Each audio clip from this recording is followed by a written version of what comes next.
I say Limerick's hero, Deputy Richard O'Donovan.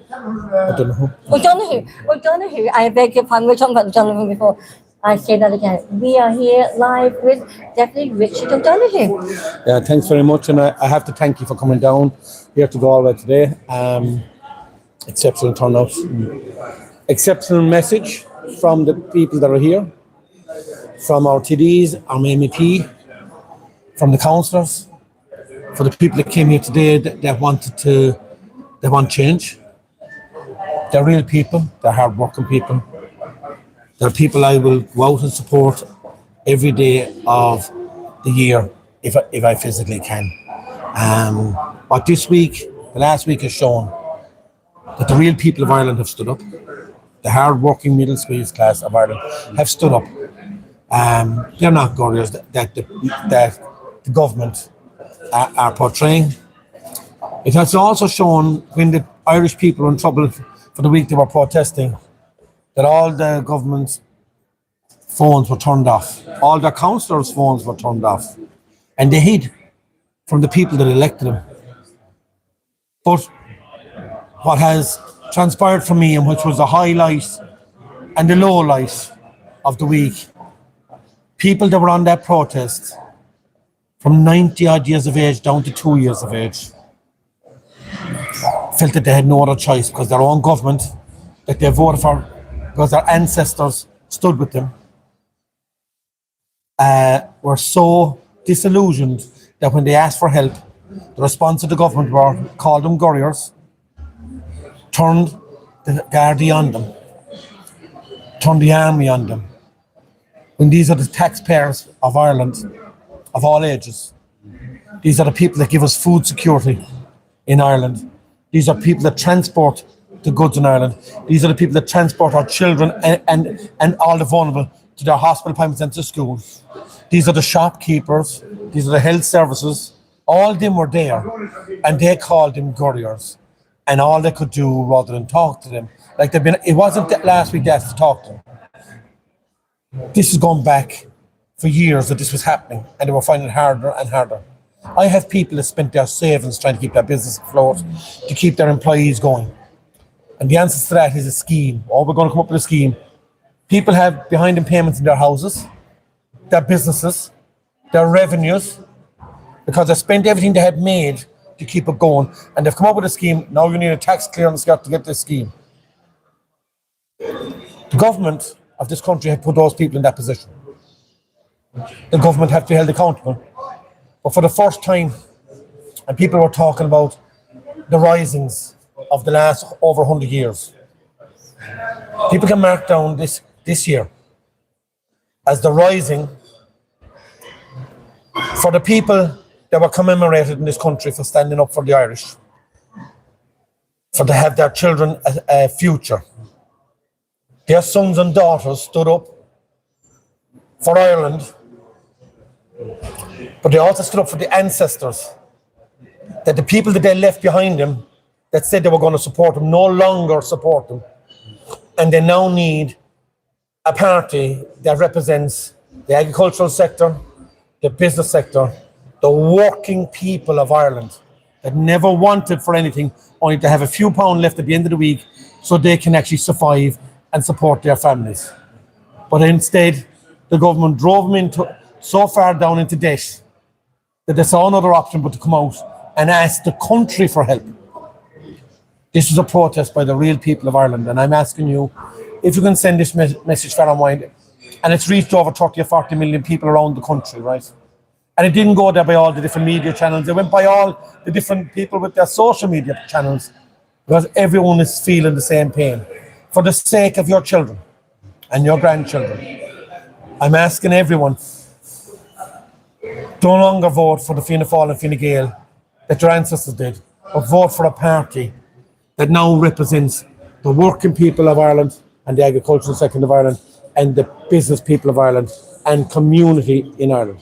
So please, if there's any message today, please, please, please protect the future of this country. Independent Ireland is here for you, to protect you. So please, put your trust in us, and we will do whatever we can within our power to support and ensure a future for your families. Thank you. Definitely, Richard O'Donoghue, you have been requested back into the conference room. Thank you so much. And thank you very much for your support. And thank you very much for telling the real story.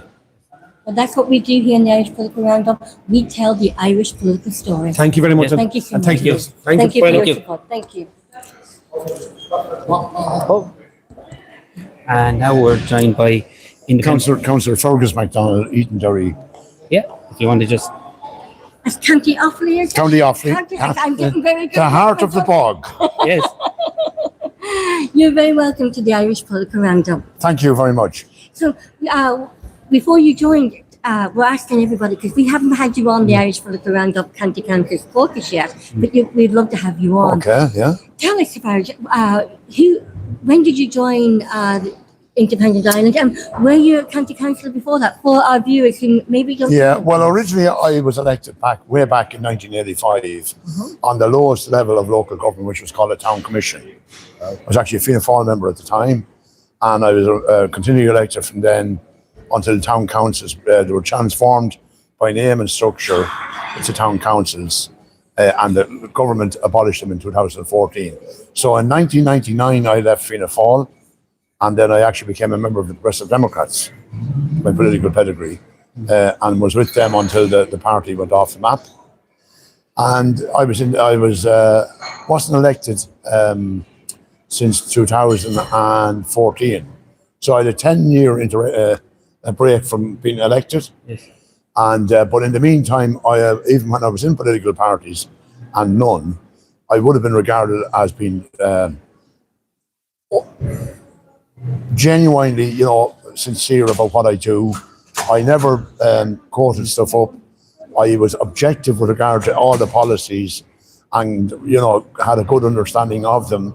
And I never just toed the party line. I always questioned, and I always challenged for what I would say the reasonable-minded person out there on the street, what their views are and the implications of a policy might be on them. And for that, then, as I say, I ended up being pushed to a decision where I left Fianna Fáil in 1999, became a PD member, which was a good party at the time. It went off the map, and after it went off the map, then I was back, ordinary member of the public, very much eating, sleeping, and drinking politics and life. And then I actually heard an independent TD at the time being interviewed on RT Radio about immigration at the time, and I contacted him off the cuff. He wouldn't have known me personally, and that was the nucleus of Independent Ireland today. Okay. That it evolved from there to now. And then I ran into 2024 local elections, and I came second on the poll in my municipal district, and been there ever since. I ran in the last general election in November. Didn't do well enough to get elected, obviously, but totally committed to what Independent Ireland is about and the people that's involved in it. And you could have run as an independent in the local elections. What was the reason to run with another party? Because as you mentioned there, Fergus, you've been in parties, and what's different to Independent Ireland than your experience of being in previous parties? Well, I suppose the fact is, and I did look at other parties, and I was approached by other party senior people to see would I go on board at different times. And the first thing I do is I look at the policies. I see, are there national policies, can I identify with them? Or are there policies that I just wouldn't support in any shape or form? So the first thing, as I say, being involved in the structure, the nucleus of creating Independent Ireland. And at the time, the group of people that were involved didn't know what way it was going to end up, or had no idea what a name was going to be. And there was a number of people who fell off the wagon in that at various points along that journey. They decided for one reason or another it wasn't for them, and it went back to wherever they were at beforehand.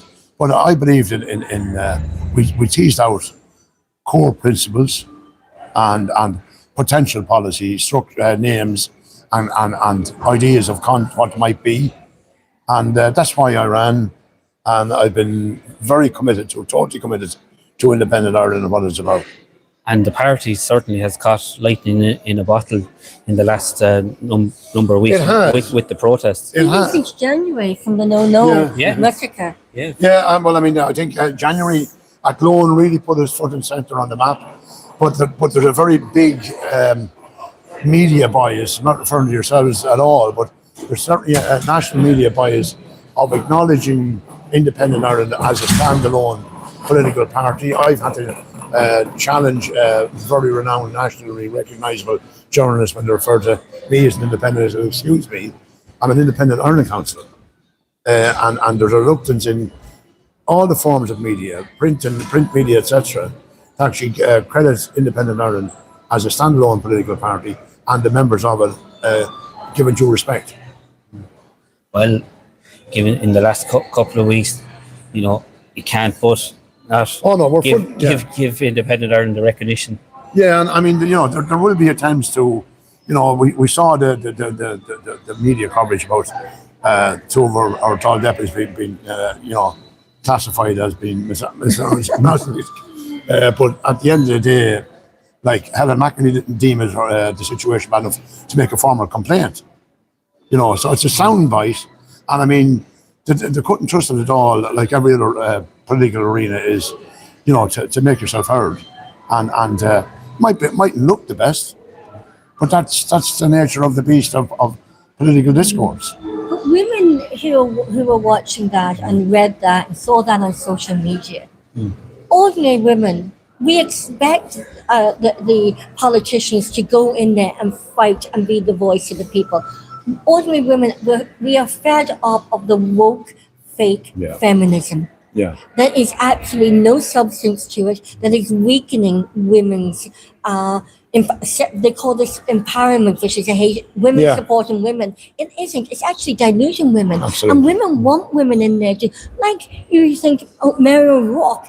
Well, I've said to you the one. Yeah. I wonder what Mary O'Rourke would have said to that, because I think she would have said, she would have stood up and said, you know what, women are there because they're elected to be there. They're not there to be offended. They're not there. If you are a woman in politics to be offended, then you shouldn't be in there. Correct, and I would agree. Yeah, I mean that is it. I mean, if you're in the political arena, you can expect the unexpected. Yes. And part of that is at some point in time, you're going to have a rancorous discourse, and that, to me, that's what it was. And I'm here observing, right? Here, all your people here at the conference. There's a lot of strong women here. I wouldn't say that anybody in independent Ireland would get away with being misogynistic. Absolutely. And that's a fake narrative that they're putting out there, misconception, fake news, fake narrative. Yeah, and look, I mean, I'm a husband. I'm a father of 3 daughters and a son, so I mean, we all come well grounded, there's no, and if you weren't be long before you would be well grounded within the party structure, because we have standards, I think people forget that we've set a very high standard of behaviour and accountability in independent Ireland, and we will apply that to the letter of the law without fear or favour, and if people do step out of place, you'll be held to account. So the fact that the observation is actually spot on. There's a lot of very well-rounded women here, very strong in character and personality, that won't be long about challenging me or whoever it might be if we've crossed the line. And nobody would deliberately or intentionally cross that line because we have too much respect for women. And you could have a lot of those women running for the party in the next number of years, because your party membership has grown. There's a lot of disquiet between Fianna Fáil, Fine Gael, and your leader Michael Collins has said councillors have been in touch. Your party ranks are growing. Well, they are swelling. I mean, I see it all the time, and I mean, I guess a phone call or a text, or someone meets you casually on the street, and to see your profile, to see your working, to hear you're working locally, and I want to find out more about it. And then when they compare that to what they see in the national media, especially in television and whatever the clips are shown in the news coverage, and they're like a prime time in that, and the podcast of political debates, and to see the same people standing up defending the same ministers all the time, it gets very, very debilitating on the public, and they want to see a change. Well, thank you so much for taking the time. I'm very conscious the conference is back on, No problem. and you probably want to get back in there. But Yeah. thank you. How can people contact you? Fergus MacDonald, Eaton Derry. You can get me on Facebook, or they can Facebook, WhatsApp, Instagram, all the usual social media, or look up the Councillor Fergus MacDonald. Google it. They'll get my name there and my contact details. Well, Councillor Fergus MacDonald, thank you very No, much thank indeed. you. Thank you very much. So Thank much. you. Thank you so much. Yeah. Well, Paul, I think what we're going to do now, we have been by Deputy Michael Collins himself, Yes. that we can go in now and do YouTube live from the conference room. Yes. So we're going to turn off the mics while we go in, and we go so we don't pick up any other guest conversations. So we're going to go into the conference room, and we're going to show you live from the conference room. Yeah, there's some keynote speakers, and around 4 o'clock, Michael Collins will be giving his leader's address as well. So Perfect. And if by any chance the phone that we're using battery goes low, we will change over the phones just before the leader's speech. So bear with us if we have to change over the phone. But we're going to stay live now until the end of the conference. Phone and battery. absolutely.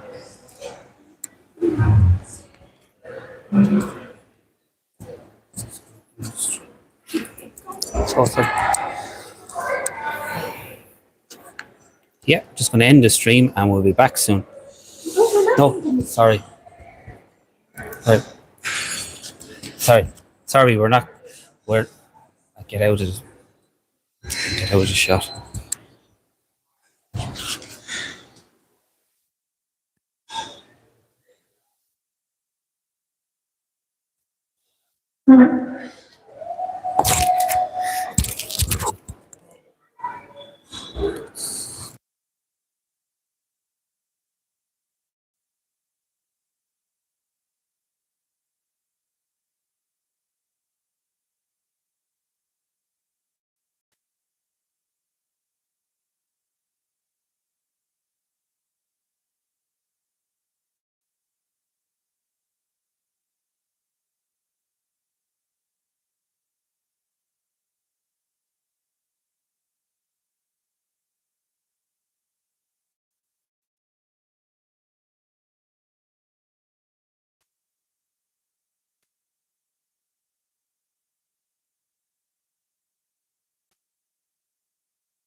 We hear you, we see you.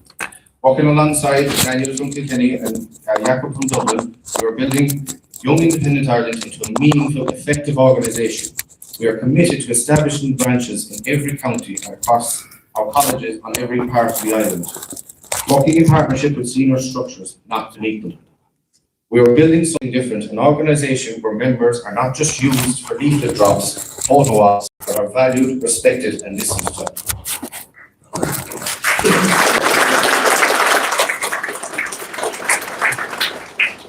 I'll finish on this. Over the last 2 years, we in Independent Ireland have chanted and sang our slogan, Forward Together.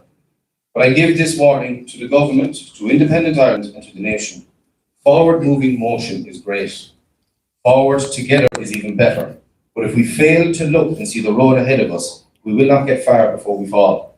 So my message to the forgotten generation, no more, no longer will we be unseen and unheard.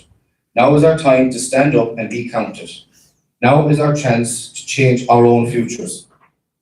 We were told we were children, you are the future. And I've been told it is the duty of every generation to leave society better for the next than how we received it. Ladies and gentlemen, that work, our work, starts now. Thank you.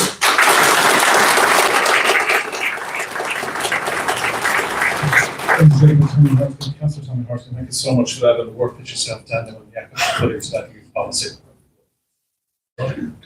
So we get to the first of our guest speakers, and one particular, I suppose, common thread and theme that's been in the media for a number of months, and it's, from my perspective that stemmed from COVID was mental health issues, particularly younger children are experiencing. And I point to COVID and think the damage that did, the lock-up, the children's health, the welfare, and Tommy said it, they're still not recovering from it. We're just way behind. And the scandal of CAMS and caring, the lack of facilities available, the lack of supports that are available for children suffering from mental health issues.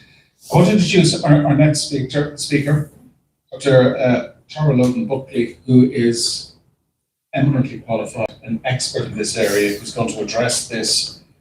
And we're going to open it to the floor for questions after. So if I could ask you to welcome, please, Dr. Tara Logan-Buckley.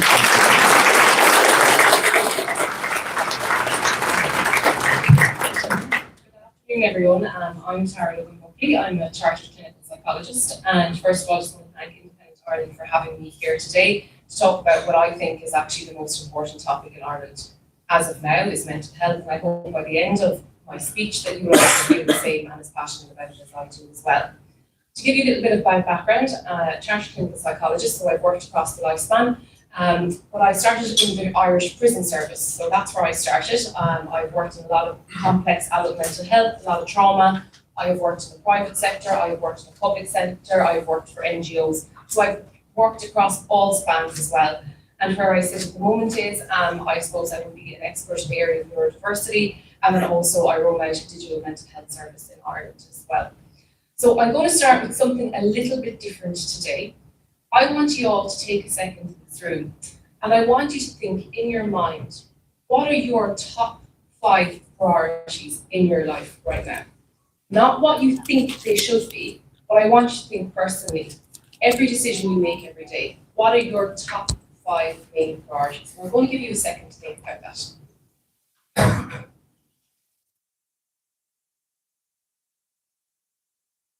Now, I hope people are okay doing a raise of hands. Who put family? Raise of hands for family? Fantastic. Who put finances? Okay, so we have fun. Nice to see that people aren't financially driven here. This is what I like to see this. I like to see this. Who put down work? Actually, their jobs, their employment. Okay. Anyone have relationships? So that's a romantic relationship, can be friendships. Not in this job. No, okay. Can I ask, who put physical health? Physical health? Fantastic. Now, that's universally what everyone says to me when I talk to them and ask them to do this exercise. Who in this room put mental health in that 5? I have about 9 people. 9, okay, we have about 10 people in this room that made that list. And I'm going to tell you now, if your mental health is not number 1 on that list, everything else is unsafe. Because if your mental health goes and your mental well-being goes, none of those things are going to matter. Because you won't be able to function, you won't be able to work, you won't be able to take care of the family. And that is why it is so important that we talk about mental health, because without it, everything else absolutely falls apart. Mental health isn't something that happens to struggling families, to people out with resources, or communities in crisis. It is happening to 40 about depression. I can talk about depression, I can talk about all those. What I want to talk about today are some things that maybe you haven't thought about, that I personally believe is actually the crisis that we're going to end up with if we don't do something and don't act on it now as well. So with that, I do want to give a sensitivity warning and a trigger warning today for some of the topics I am going to be discussing. If they feel uncomfortable to people, please feel free. You can get up, you can move, you can take a walk outside. And I'm here afterwards if anyone needs to debrief as a psychologist, or if anyone just wants someone to talk to. If something is triggering, please come up and talk to me afterwards as well. So I want to make that clear as well. When we talk about mental health, Ireland ranks at 3rd highest in Europe for mental health. The 3rd highest, even though we're meant to be a very, very rich country. And one of the scary things is that 1 in 9 adults in Ireland have actually attempted suicide. That's 1 in 9, so if we think about perhaps people in this room as well. And yet we're continuing to treat mental health as a 2nd-tier concern in this country. There is no physical health without mental health. And we have to stop pretending that those 2 things are different. They are not. They're intertwined and connected. One of the biggest things, I suppose, that is compounding this is actually loneliness. There was a huge massive survey done, and in Ireland it found that 20% of Irish adults actually feel lonely. Now people would say, well, what does that mean? Like, we all kind of feel lonely. You know, if I walk into your room, loneliness is actually not having genuine human connection, that they actually feel that they're completely alone in this world as well. And we rank as the highest in loneliness among our young people. That is absolutely terrifying. It's not our older generation. If we look at other countries, it's typically the older generation that rank at feeling the loneliest. It's actually our young people. There was a piece of research done by Spun Out last year, and it found that in 1 in 5 conversations they had with young people aged between 16 to 25, loneliness presented. And when did this happen? It was when other services were closed. It was a conversation that happened between 7 o'clock at night and 2 a.m. in the morning when people weren't access other services. And I want to be clear that loneliness is not a personal failing. It is a public health crisis. It has the same physiological harm as smoking 15 cigarettes a day. And a lot of people don't know that it causes the exact same amount of harm to your physical body as smoking that amount as well. And it's within our young people. There is also another problem. It is a feedback loop. If we feel lonely, we're going to feel depressed. If we feel low mood and depressed, we're going to withdraw. If we withdraw from society, the loneliness is going to get worse. So what we're actually seeing is a cohort of young people who are completely disappearing from social connections, and we have no systemic response to it. Now, people might say to me, but why now? Like, you know, why are young people suffering? Why are people in this room suffering? We have a thing called an emotional regulation system. So who here has animals at home? And loads of people. Our little friends are masters at regulating their emotional systems. We have 3. We have a threat system, a drive system, and we have a soothing system. Our threat system is like our alarm. It tells us when something is wrong. Ever feel anxiety, ever feel fear? That's the threat system wanting you to keep safe. We have our drive system. That gets people up, it motivates you, it works you towards goals, it's towards rewards, and it's towards achievements. And then we've got the soothing system. And the soothing system is the system that makes us feel connected. Ever have a nice hug off somebody, or have a laugh with somebody, or go out in nature and just feel really calm afterwards? That's the soothing system. The really important thing is that if we don't access that soothing system, we can't regulate the other 2. So what happens is, in modern day life, our systems are completely out of balance, and it's by the lives that we're living every single day inside here. If we think about modern technology, if we think about social media, if we think about economic insecurity, digital culture, we are overloading the threat system and the drive system, and we are entirely starving the soothing system. And that is why we're seeing rates of mental health increase in this country as one of the things. If we think about social media, the second a notification goes off 1,000 times a day, that is your threat system being activated. You want to get a like, you want to get a share, that's your dopamine system. That's basically inside the drive system as well. What we're doing is we're making these things become extremely, extremely addictive, whereas we're not talking about the soothing system and the thing that actually regulates us as well. And that's what's really, really important. And this is neuropsychology in practice. We have to be able to do it, because if we don't start promoting the use of the soothing system and we keep going in the way that we're going to have a population that is chronically under threat all of the time, and they will not be able to self-regulate. We see that with children all the time. They're not taught these skills. And what happens is they become extremely dependent on external stimulation. They're not able to tolerate normal life difficulties. And that is the thing, we have generations that actually the smallest things really impact them because they don't have the skills. It's not their fault, they weren't given it. So we really need to look at, when we talk about the rise of anxiety, we talk about the rise of depression, self-harm, social withdrawal. This is a mechanism, and we have to address it at a policy level, because all we are doing is treating the symptoms of these things. I see it every single day, and we're not touching on the cause. A big thing, and everyone in this room will know, is that the ecosystem has entirely shifted, particularly in the landscape of mental health in Ireland. If I was to give this talk 10 years ago, I would be talking about very, very different things, but not anymore. Our ecosystem has shifted, and the problem is our pathways and our policies are not responding quick enough to this change in everything. We are not seeing more of the same anymore in mental health. We are seeing new ways of psychological harm, we're seeing new pathways of harm, and we're seeing new threats in our system. I want to start off by saying that technology is not the complete enemy.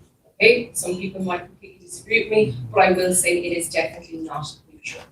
We now have technology, we have social media, we have artificial intelligence, but them in their own are not necessarily harmful. If we think about a lot of individuals, particularly those who are isolated, they're neurodivergent, or they're from marginalised communities, or they're from rural Ireland, if we think about it, these platforms provide connection, they provide identity, and access to people and support that they never would have before.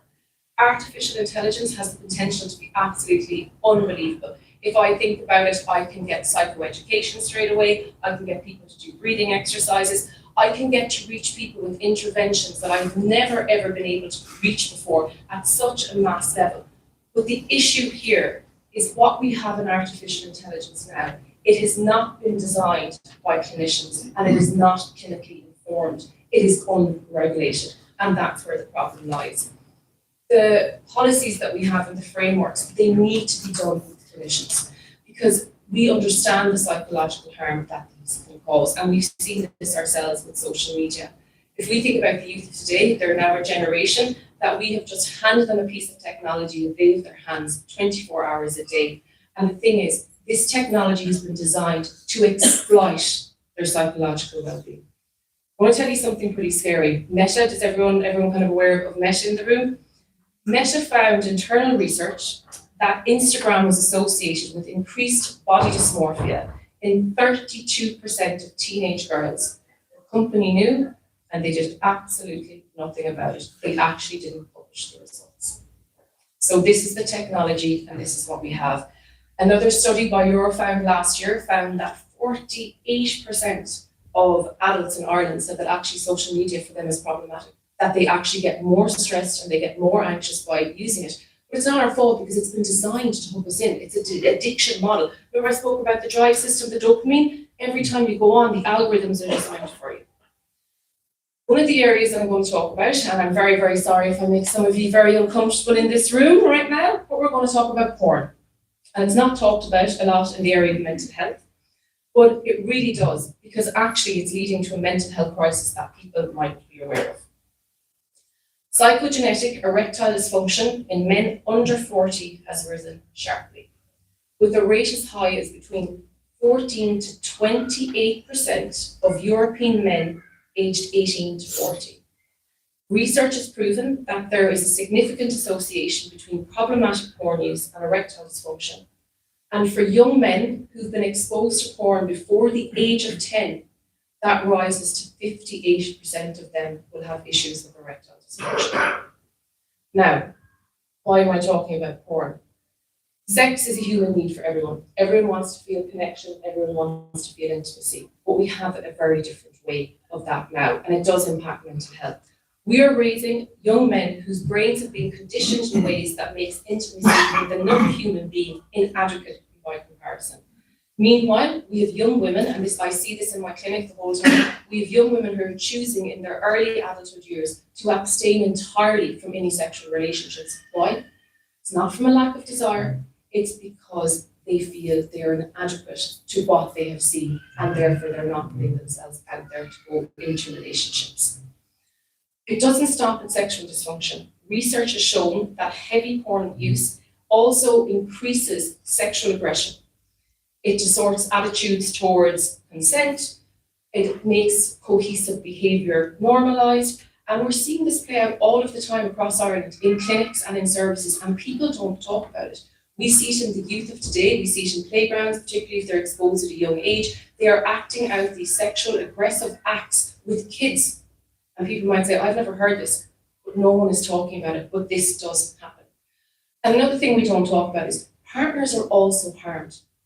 There is a thing called relational trauma. And for women where their men have had problematic porn use, they feel betrayal, they feel inadequate, it leads to relationship breakdowns, but it leads to a lot of mental health difficulties as well. And it has actually the exact same psychological impact as if a relationship breaks down.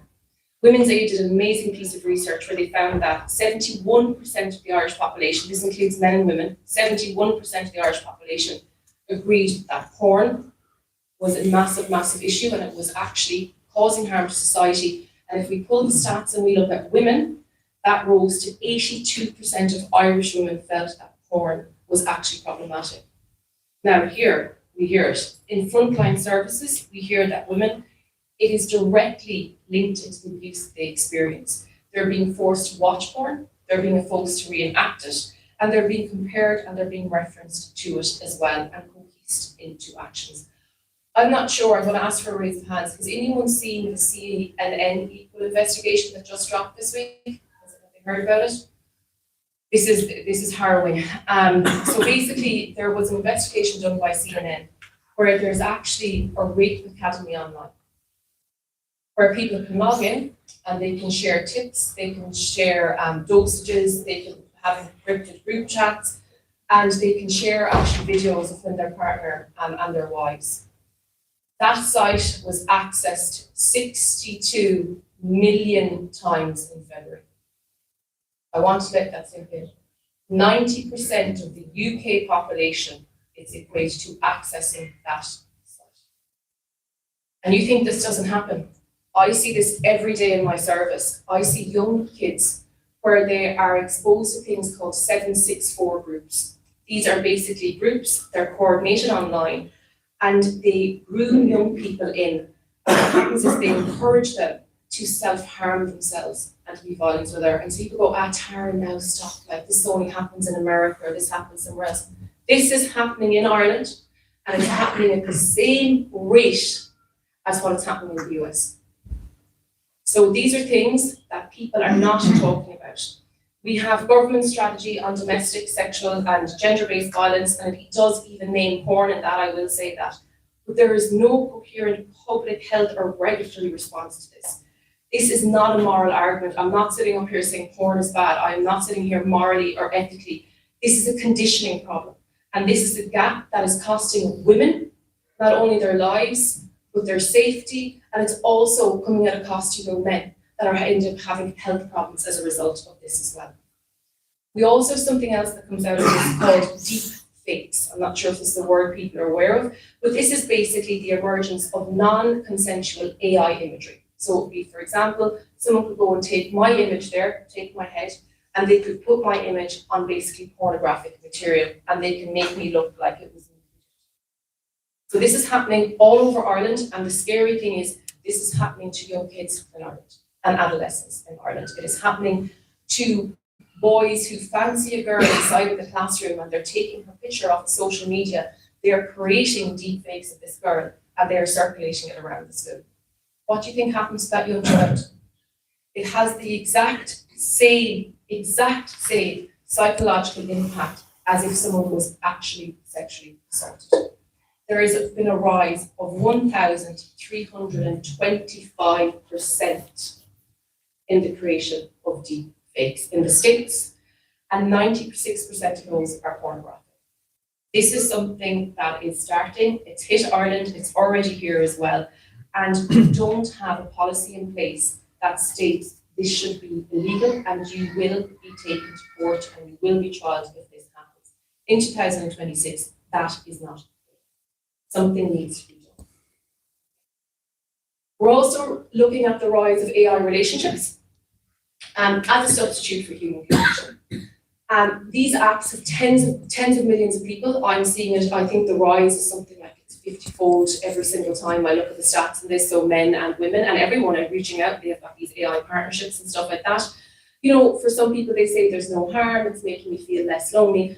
But the problem here is it actually deepens isolation, it reinforces avoidance of genuine connection, and in many cases as well, it kind of feeds the pipeline into incel ideology. What we're also seeing at the moment is we're seeing a group of men that actually are choosing not to get into relationships. And these are men that are completely turning away from that. They're looking to AI for validation, they're particularly if we see it in rurals, but also if we think about the impact that that has on people, if you're a guy who chooses not to or a woman who chooses not to engage in relationships, this has a knock-on effect with fertility. And you'll hear me talk about this throughout this speech, but it has a massive knock-on effect on fertility. This is a new ecosystem that we're seeing and one that a lot of people might even have thought about in this room is, but if we think right now that this is the peak of mental health problems in Ireland, I am telling you, we are underestimating what is coming our way because of the rise of digital technology, and I can't say that.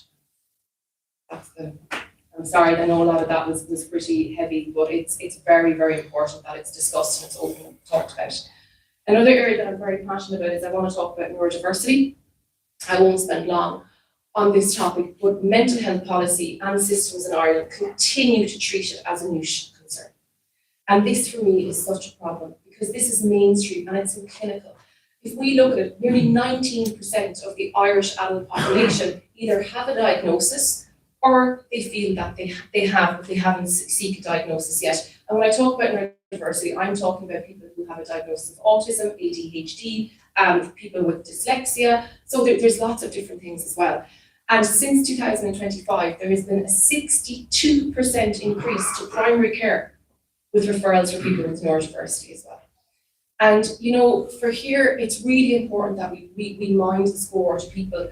They historically can be more vulnerable, but also they're more vulnerable to anxiety, to depression, and to suicidality as well.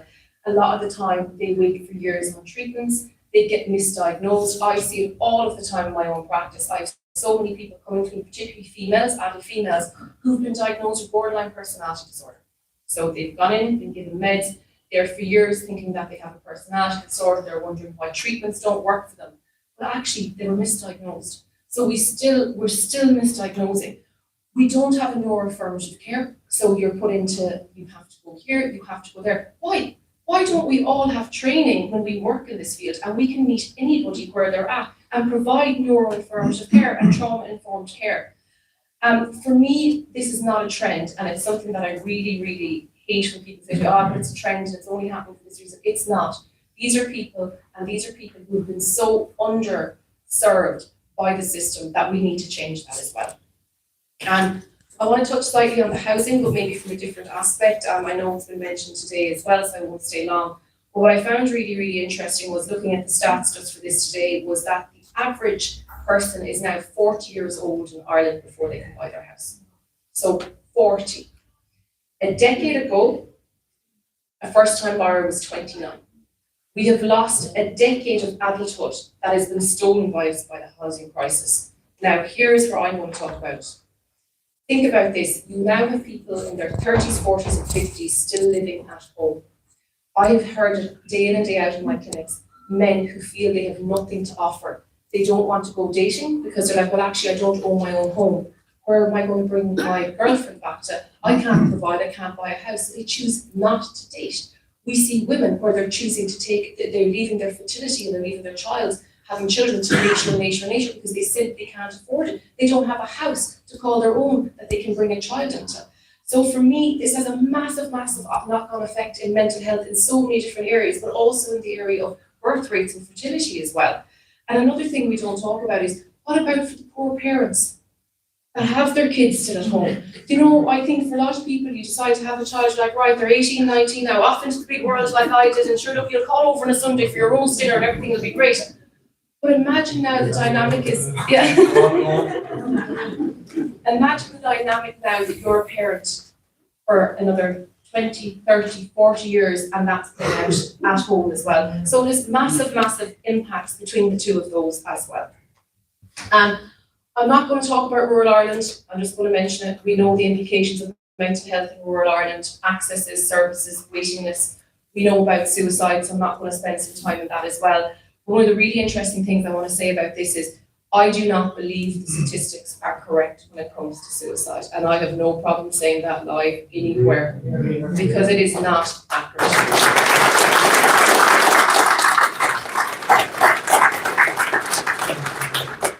There was a really interesting piece of research done by Trinity.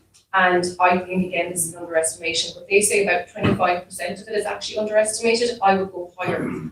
I can walk into any clinic or any community in the whole of Ireland and I can be told of 5 suicides within a very short space of time. I had my own aunt, my own cousin only contacted me yesterday before I came up, and they knew of 5 individuals within their local community that had unfortunately had taken their life by suicide. And for me, this is the big thing. Suicide is the end point of a system failure. It is what happens when someone's threat system has been in overdrive for so long no access to soothing, no human connection, no support, and they can no longer see a way forward. Every death in this country is a policy failure as much as it is personal tragedy. And if suicide is the endpoint of a system failure, then our current system is structurally designed to intervene too late. And I think that's really, really important that it is the endpoint. I want to talk about some things that, you know, I think they fall away. We don't talk about them enough. You know, they don't come up in our conversations of national mental health. The one is, we all know this, it's a two-tiered system. I don't care what anybody says. In Ireland in 2026, if you don't have money, you're waiting for years to be seen and you're not getting services. Whereas if you have money, you can pay for it and you can go be seeing someone within a week. And unfortunately, people just can't afford it. And things have to change. The second area that I feel doesn't get enough attention is perinatal mental health. 1 in 5 women in pregnancy, whether that's pre or post pregnancy, suffer with their mental health. Yet we don't talk about it. It's actually one of the biggest complications of pregnancy, yet people never think about that. They never say, actually, what's the impact of mental health? And if we think about it here, it's the most under-resourced service when it comes to mental health, but also the impact that that has. If a mom is struggling during pregnancy with her mental health, that impacts the baby when the baby's in utero, because obviously she has mass amounts of the stress hormones like her cortisol, that's going into baby. Afterwards, if mom's not feeling okay, that makes a difference to that child's attachment, to that child's stability, to the emotional support that they're going to get from mom. That's not mom's fault, but there's no support there for mom. I'm sure we've all heard of women that have seek services with postnatal psychosis and have been turned away, and that poor lady in Dublin a few years ago that ended up taking her own life as a result of this. This is things that's happening every single day. Another thing we don't address is adverse childhood experiences. This to me is the strongest thing that we should be focusing on, because it's the #1 indicator of mental health difficulties when someone is older. And the reason for that is because at that age, they are developing a framework of how they will be in life and how they will see the world. So for me, I look at that every euro invested in child protection, in family support and early intervention is preventing adult mental health. And the problem here is we are reactive, but we don't think long term. We don't put the money where the money needs to go to make sure that in 10 years' time, the children that have adverse experiences now won't have mental health difficulties. What we do is we try to treat children now that have mental health difficulties, and we don't try to treat in order to actually make people better overall. Another thing I want to say is I spoke a lot about male suicide rates today, male isolation and male withdrawal from relationships. But actually, what connects it all is that we've not built a mental health system for males in mind. And we need to be very, very forthcoming. We've built models of emotional disclosure, where you go in, you're asked to talk about your feelings. And you know, particularly older men or men in rural areas or men from different cultural backgrounds, that's a really difficult thing to do. It's hard. And if you grew up in a household where emotional literacy wasn't given to you, how are you meant to do that? We need to be able to provide services and supports to men in this country because they need it. And it needs to be built with men in mind. And that's the most important thing. Something else that stops is stigma. And now people will say we've done great work in mental health and talking about it, particularly the youth of the Ireland. They're fantastic at talking about it. But still, a study was conducted last year, and still 40% of Irish people will not access mental health supports because of stigma and fear of judgment. That's still 40% because of this as well. As we know, we have a crisis with waiting lists. We'll talk about this all day. We know that I have had kids who've come on service wait lists at 5 or 6 years of age. They're going to be in adolescence before they're seen. We know the stories of this. What I'm also extremely concerned about here is how posts aren't backfilled. You know, I worked in a service personally myself. I went into it. There was no psychologist in the service for a year and a half before me. I walked into a service with 190,000 people was my catchment area on my own, and my backlog was 3.5 years. Now, I got the service in a year and a half up to a 2-week wait list. So it can be done. And I know how it can be done. And it can be. But it's not. It's not being rolled out. It's not being done. There's so many other things that we can do. And you know, at the end of these waiting lists, it's a life. And it's a life that we might not be able to get to if we leave it too late as well. Another thing we don't focus on a lot is actually the pressure that the workforce is under. people leave out in burnout, people are deciding to leave to go into private practice because there's no thanking the work that they do. It's continuous KPIs, it's crisis work, and we're not replacing those as well. So for me, I suppose people might ask me, well, what do I think needs to change? There's a few different things that need to change. First of all, I talk about the importance of early intervention. I think we can all agree in this room is the most important thing. But even with early intervention, not one intervention fits everybody. We know that we kind of have two pillars in Ireland. You either go for medication or you go for talk therapy.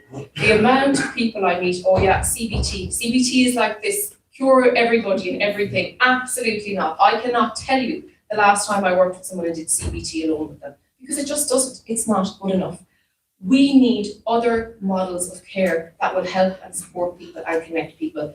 Look at the countries like the UK, Finland, Sweden, Japan, where they prescribe going out in nature. It's phenomenal the reductions that going out in nature can have on anxiety or depression, and also nature connects us to our soothing system. And the thing about this is, look at the landscape of rural Ireland. Oh my God, I don't care. If this place had sun for 6 months of the year, we would have everyone there. We have such potential and we're so well positioned to be able to do this type of work. Another one is animal assisted therapy, being out, particularly canine therapy is fantastic for children with autism. I mean, like the connection that they have to them, the work where it does to help them to regulate themselves, but also equine therapy is absolutely fantastic as well. And we're not utilising these things. Again, in Ireland, we've got access to these. We've access to so many green areas where we can utilise this and we can make it grow. And for some of you, you may shift in your seats, but I'm a big advocate for psychedelic assisted therapy. Now, the reason for this is because, first of all, it is not recreational. If you give someone one dose of psilocybin, one dose, that's one session of psilocybin, magic mushrooms, by the way, people don't know, with a therapist. Yeah, 58% reduction in depression at a year follow-up, not needing meds. You give someone 6 sessions of ketamine who have alcohol use disorder, 12 months later, 86% are still sober. One session of MDMA, Molly, Mandy, pills, E's, whatever you want to call the Mitsubishi's doves back in the day, you give someone that, there is a 71% reduction in one therapy session for PTSD professionals. And my big thing here is, why should we be the people who dictate what treatment you get? You should have your own autonomy to choose a treatment that is for you, but also a treatment that basically connects you. All of these treatments I described, they connect you to yourself, they connect you to nature, they connect you to other people, and they access that soothing system as well. So my question for the people in this room is, it's not whether these approaches work. We know that they do work. The question is, are we willing to build a system that is big enough, but brave enough to bring these on board? I don't know how much time I've got. Oh, okay, we're doing okay, sorry now, I'll do this very brief. I'm a bit of a waffler, so I do apologise. I can't sit here and say that everything is bad. I do have to say that, since Minister Mary Butler has come on for mental health, she has made some fantastic progress. I will say that in terms of funding, in terms of the initiative she has put towards 15,000 counselling sessions towards men, in terms of sharing the vision and connecting for life. So I'm not sitting here saying that everything is bad. But there's still a lot more work to be done. And for me, the biggest problem, I suppose, is that the system is being outdated. As we talked about, I said it's a whole brand new ecosystem that we're facing. And the thing is, we're already so behind. Our wait lists are increasing because our mental health difficulties are increasing. So they're never going to get less unless we do something very, very radical to change that as well. So for me, we have to stop being reactive, because we're so reactive to mental health in this country. We need to be. Every year we announce crisis responses, we talk about CAMs, we talk about doing additional funding and stuff like that as well. But the issue here is that so many other things need to change, because everything is intertwined. Our physical health impacts our mental health, this economic crisis that we're facing impacts our mental health, the housing crisis that we face, the technology that we use. All of these things can't be separate. They all have to come under the umbrella of mental health, because it feeds all into each other, so they can't be seen as separate things. Someone will say to me, well, Tara, what would you do? Or what do I believe a party should look at doing? The first is, I feel that mental health spending has to increase to the 12% that the WHO has recommended for mental health. think at the minute, is it sitting at about 5%, is it? 5% at the moment, yeah. So 12% is the recommended overall expenditure. We're very, very far away from that as of yet. We need mandatory, clinically informed digital literacy education in schools, not online safety boxes like we do at the moment. Kids, this needs to go to the curriculum. It needs to teach young people what is happening to their brains when they engage with social media. It needs to tell them about what's happening to their attention and what's going to happen to their relationships. We need a comprehensive AI legislation that criminalises the creation and not just the sharing of these fakes and images that we've talked about. We need a national public framework on the harmful use of porn. I'm not saying to get rid of it, but it needs to be out there, and this needs to be led by clinicians. Clinicians need to be in the room to talk about the evidence, and it doesn't have to be moral panic. We can sit down as adults and all discuss what actually needs to happen. We need national trauma-informed care embodied across all mental health services. We need to realise that the role of adversity, particularly for young people, we need to see that chronic stress in the society that we're living in. This is shaping how mental health is, and what we need to do is we need to make sure that every single person we meet in these services has a trauma-informed care approach and way of background, because it makes such a difference. We need a system that is able to meet the needs of neurodivergent individuals, not a pathway that they're put down, but a system that no matter who they meet, they can meet them with neuroinformative care, and that is so, so important. We need dedicated mental health services, not emergency service departments. I'm sure you've all heard people suffering 8 hours trying to go in. It's not good enough. We need mental health emergency departments where actually you go in and you're met with a team, and there's psychiatrists and there's people talking to you and you're not waiting. But even outside of that, what we've shown is that actually most people struggle at night time, and we've seen that in lots of reports that come out. So we need alternatives to not only having something as an emergency, but where people can go, like a cafe, a safe haven, or things like that as well. That's really important. We need early intervention teams, particularly for young people, that are actually properly resourced as well. And also what we need to do is we need to think about the workplace strategy. We need to have policies, and we need to have a workplace where people don't want to leave. They don't want to feel like they're burnt out. They feel like they're doing meaningful contributions as well. And also one of the biggest things I feel we need to change, the housing policy needs to include and be delivered as a mental health policy as well.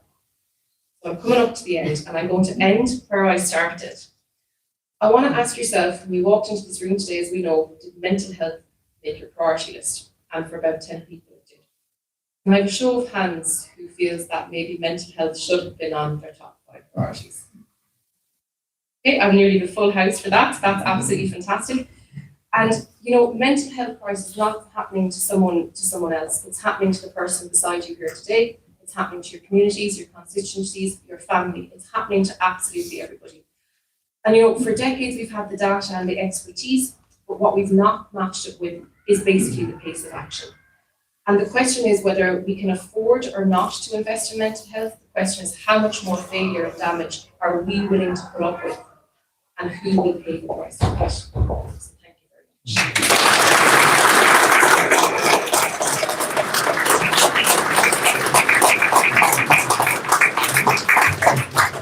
Thank you for that, Tara. I don't know how you'd start to unpick that. The term "we're at a pivot point" is used and thrown around, but this is not a pivot point. This is a catastrophe on the basis of what you've been telling us over the past half hour. So I have time for 1 or 2 questions. Anybody? Lady just down here at the back. Hi. Very interesting, but I want to know what's happened to the word no from parents. No, you can't have a mobile phone. No, you're not going to be on the internet in your bedroom. What's happened to the word no? So we have a few different things what I see. First of all is we have a new form of parenting where parents don't parent their children because they see them as friends. They want the children to love them, they want them to like them, and as a result of that, they break boundaries.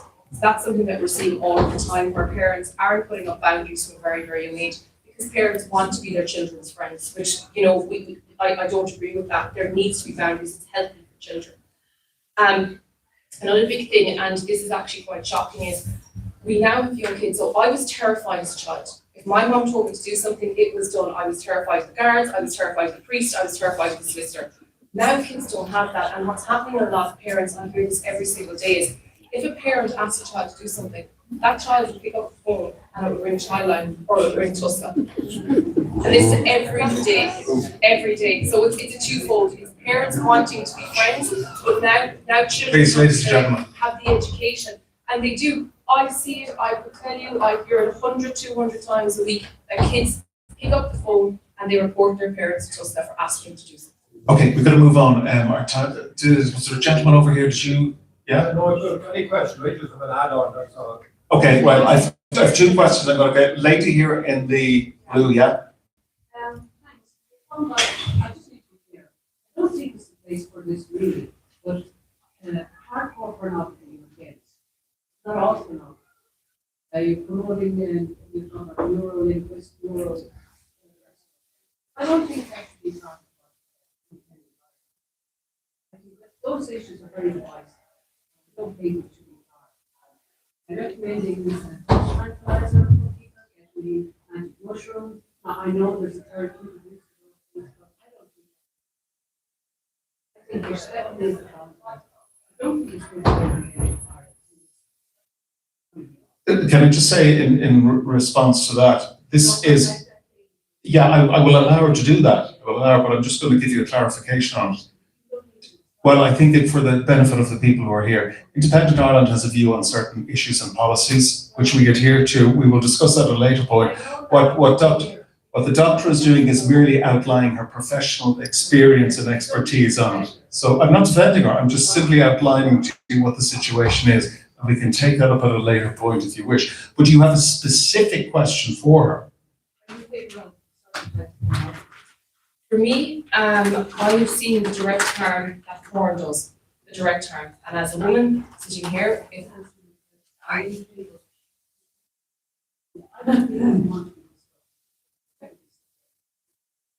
and one thing I do want to make clear is that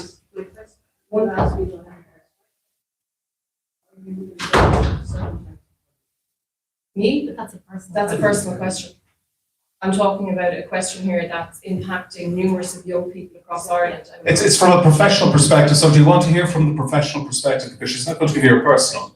Okay, well, professionally, if you want to answer that question. One thing I want to say as well is Independent Ireland didn't ask me to speak about these topics today. They asked, they said to come up. And I actually wanted to make people aware of actually what's happening in Ireland, the issues that are not spoke about, because I think that's important. Okay, we're going to move on. Bill, very quickly, a question for you. Just a question. I've come across a lot of suicide among elderly people. What do you think is the primary cause of that? Loneliness and isolation. Loneliness, remember I spoke about at the start how loneliness actually is driving a lot of the mental health that we have because of it. We see, if we think about older people, let's say they retire from their jobs, that self-identity is gone, particularly with men, because they're not as social dignity as what females are in their circles. What also can happen is if a partner leaves us, their circles, as we age, our circles get smaller and smaller and smaller. If we don't actively keep in contact with people, it's the loneliness and the isolation, and it's not the way forward. And if we also think about, I suppose, it can be an economic crisis in terms of finances as well, but it's predominantly that isolation that we see in the elderly population as well. But now what we're seeing is typically, if I stood here 5 years ago, I would have talked about that as only an elder population issue, but now we're seeing it in young people as well because of the rise of technology. Lastly, very briefly. And thanks, Tara, for a very sobering presentation. This that I'm holding in my hand from what we've heard is the cause of a lot of root problems in our country, along with AI technology coming down the line. But what the question I want to ask is, the government seems to be pushing now for this digital wallet. Oh. And I just want to know what you're thinking on that, and I'd like to know what Independent Ireland leaders would be thinking on that. Well, we'll get to the leaders again. We won't have time today, but briefly, if you want to just address that one, Tara. Sure, so this is probably, I suppose, quite a personal question as well, but I'm very happy to answer this. I'm completely against digital life or digital wallet. Okay, ladies and gentlemen, Tara Logan, thank you so much for joining us. Our second guest speaker is going to be touching on an issue which is also raising concern, and that is childcare. Elaine Dunn, You've been around, I think, you've been in business since the mid-80s or thereabouts. I am 35 years running early years services in Dublin. I came from a background where my mum minded children in her own home, and I grew to love children. And to this day, I work with them every single day. And I started an organisation 7 years ago called the Federation of Early Childhood Providers. And when I started, it was to do with the unfairness of what's going on within our sector between TUSLA, Department of Children, and government policy. And across Ireland, I went to every single county, I held meetings everywhere, and we had really, really good discussions. And I decided, let's just set up this organisation and see where it got me. It got me very far. I'm in government buildings an awful lot. I'm discussing the childcare sector all the time. But in the last while, I'm sure you've all heard in the news a lot that we're losing services weekly. Rural Ireland is being hit massively, and we can't do anything about that, because once those services close down, we can't go in and take them over because maybe the buildings are not good enough, and we have to then wait for new buildings to be built. But I'm going to go through some of the stuff here that I had written out last night. And I hate doing speeches like this where I read off the script, but I'm going to read some of it because it's important that you hear some of this, of what some of our members are saying. So we look after and we represent over 2,000 early years providers in Ireland.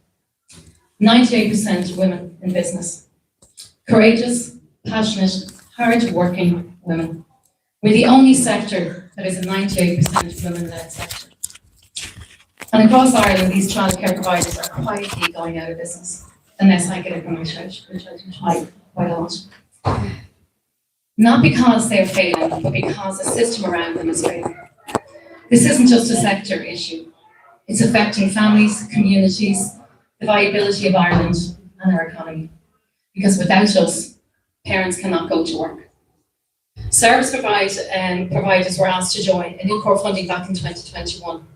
And we did that because our minister at the time was Roderick O'Gorman, and I'll always remember the statement: if you do it in good faith, you don't put up your fees to our parents, that we will look after you. And this is what we were guaranteed. Government funding would increase your viability. It never happened. Parents would pay less, and parents are paying less, but it's not enough. It needs to keep coming down for our parents. And providers would remain viable. That didn't happen. Because since 2021, we've lost 1,000 services.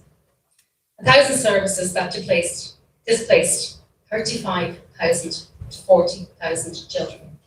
So when you hear our minister over the last couple of months, she came out and she said there are 46,000 children in this country with no places.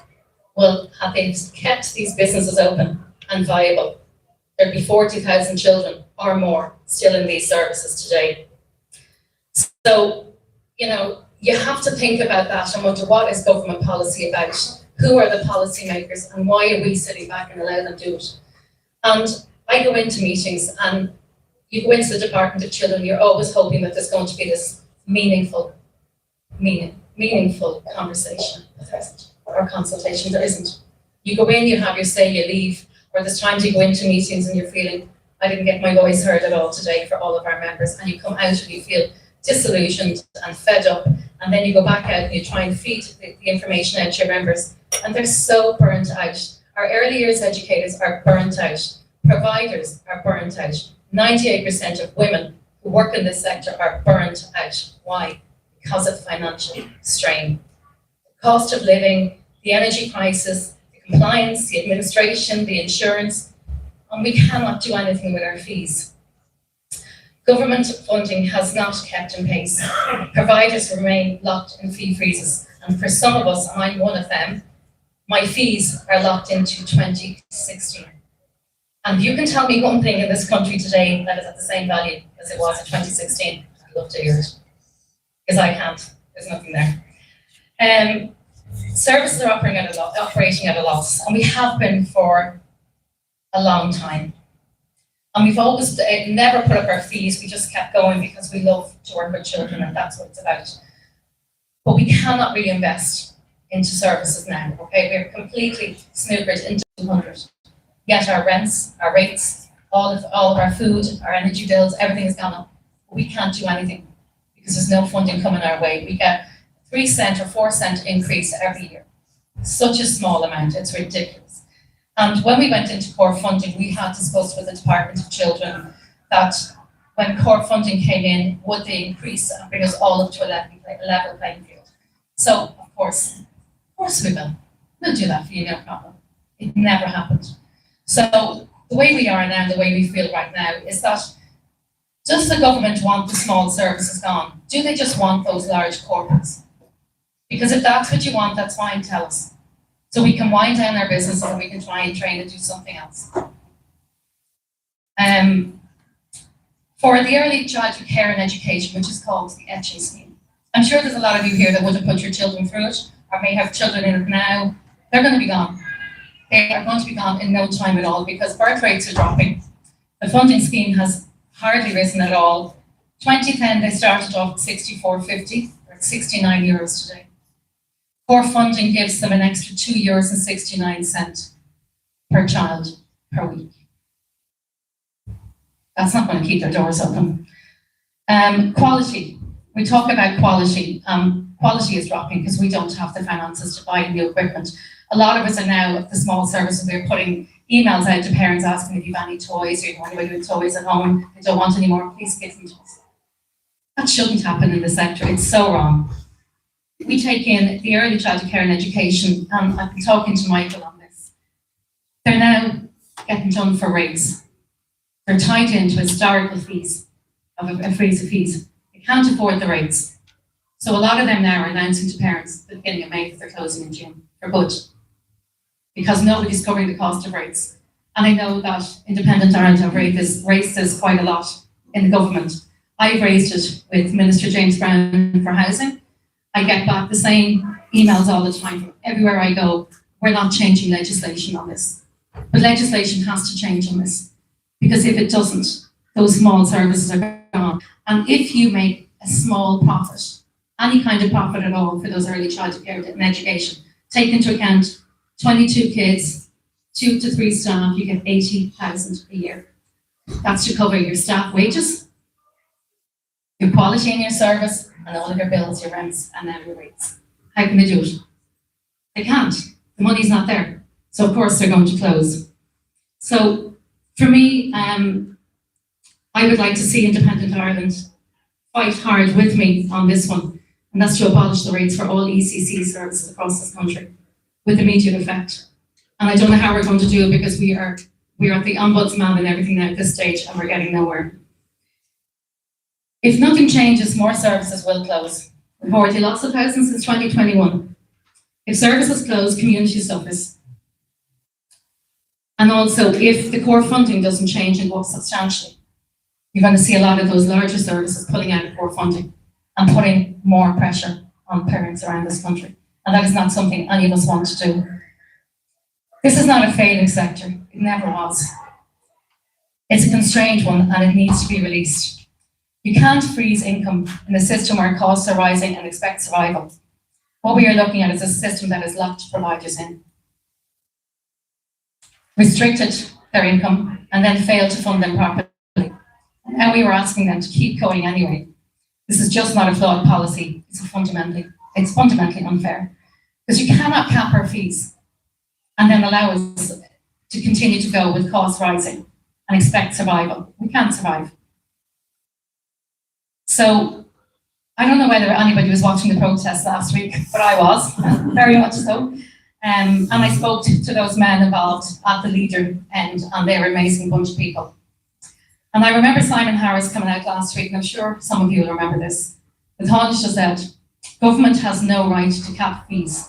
So why cap fees for the early years sector when you don't know what a business costs in the first place?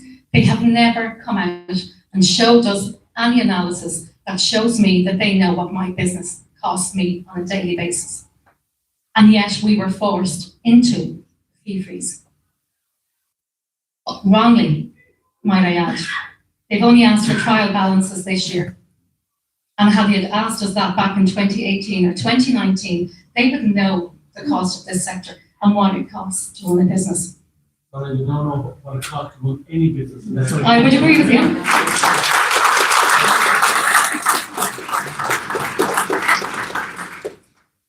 So, as a woman standing here in front of you today who runs a very, very good business where I work with children and I love it. And we look and we have this access and inclusion model in our services where we take in children with additional needs. And they're being failed miserably. And we're being failed. We have become the early intervention. We are doing the assessment of needs, but we don't get paid any extra for it. And if you're in a national school in this country, the teachers get paid to do assessment of needs. A lot of our workers are between a level 7 and a level 9 in this sector. But we don't get the funding for it. So the schools, you know, if they're getting funded, why are we not? Why did we lose our title as educators? That was stripped off us there about 4 years ago, was taken away. And we're now known as just childminders. We're not childminders. We educate children. We are at the same level as most teachers working for the Department of Education, except for we're on 15 years.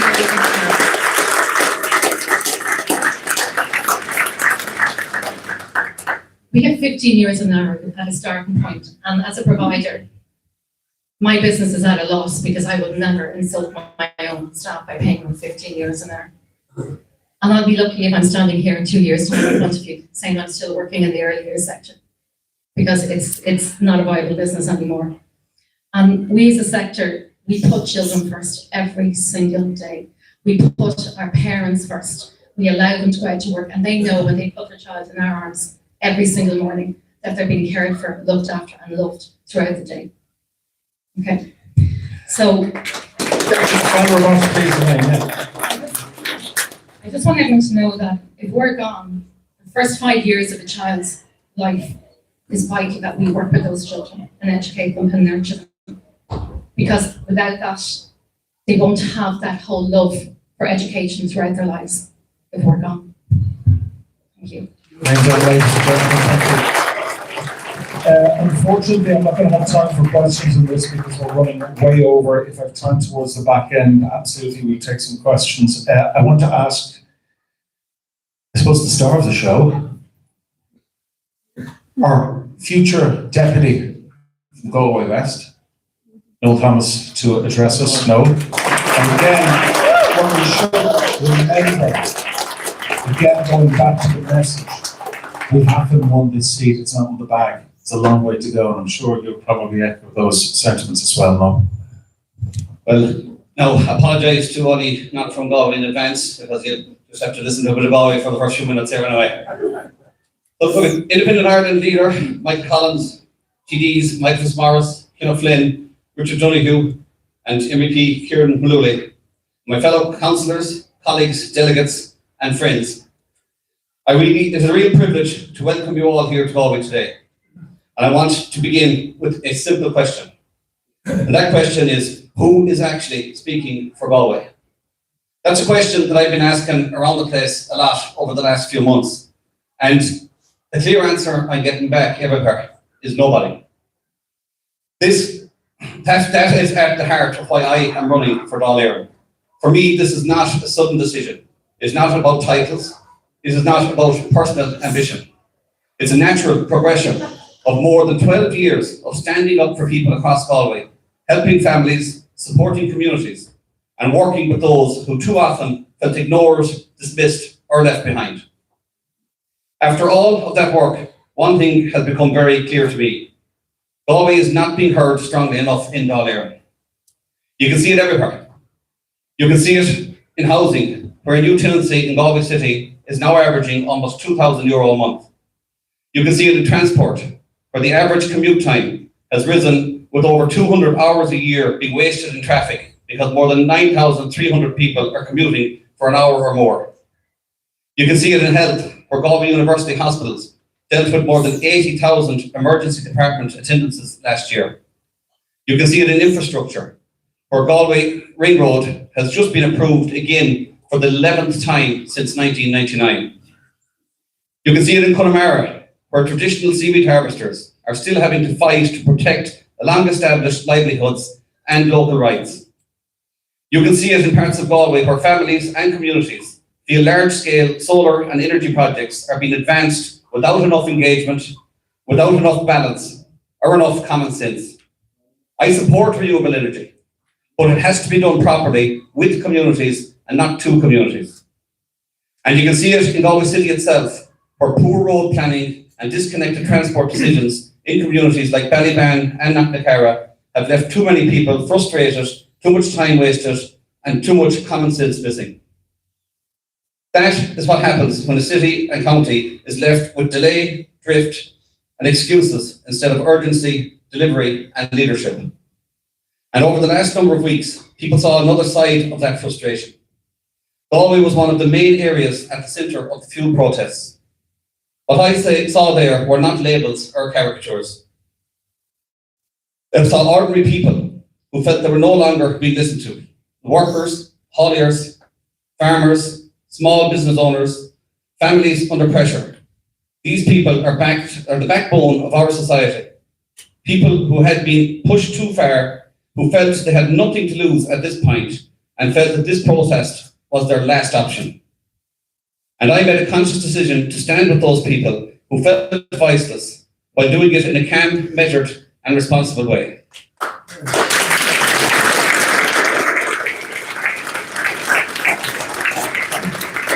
Because leadership is not about shouting the loudest. Leadership is about listening properly, speaking plainly, and offering solutions. And that is what I want to bring to Dáil Éireann.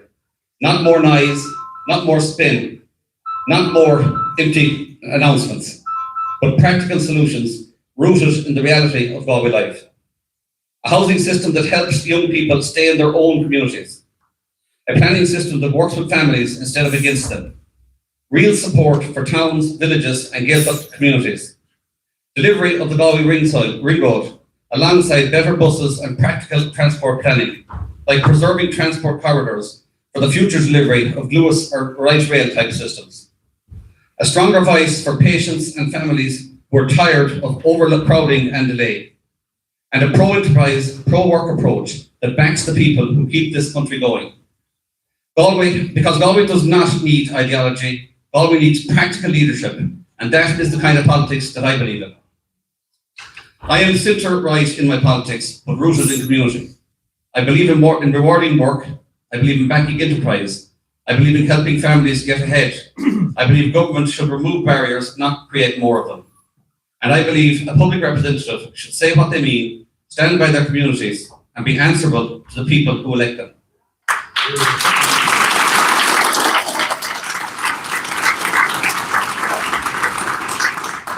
That is what I have tried to do over the last 12 years. It is what I have done helping people with planning. It is what I have done standing with communities. It is what I did when people felt they had no voice during the fuel protests. And it is what I will continue to do in Dáil Éireann.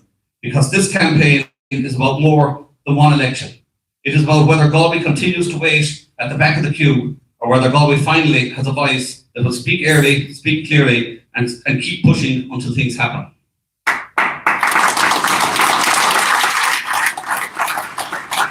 I believe Galway deserves that. I believe Connemara deserves that. I believe the city deserves that. I believe our towns and villages deserve that. I believe young families deserve that. I believe workers, farmers, small businesses, harvesters, and communities under pressure deserve that. Galway deserves better than drift. Galway deserves better than delay.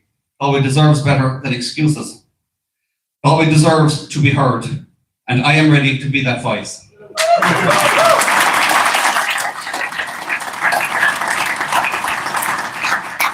Off script for a minute. That's all right, indeed. I just want to look at Alan touched on the subject there earlier on today, and that was in relation to this election. And this might sound a bit strange, but I am a lot of years, over 30 years done at this stage, and my favourite hobby is crunching numbers when it comes to elections. And so this is something I pay a lot of attention to. And I'm going to tell you something now that might shock you, because you see bookies showing big favourites and all this sort of stuff. Like, I am telling you now, I am more worried now than I was 4 months ago about this election. And for the simple reason is, because of complacency.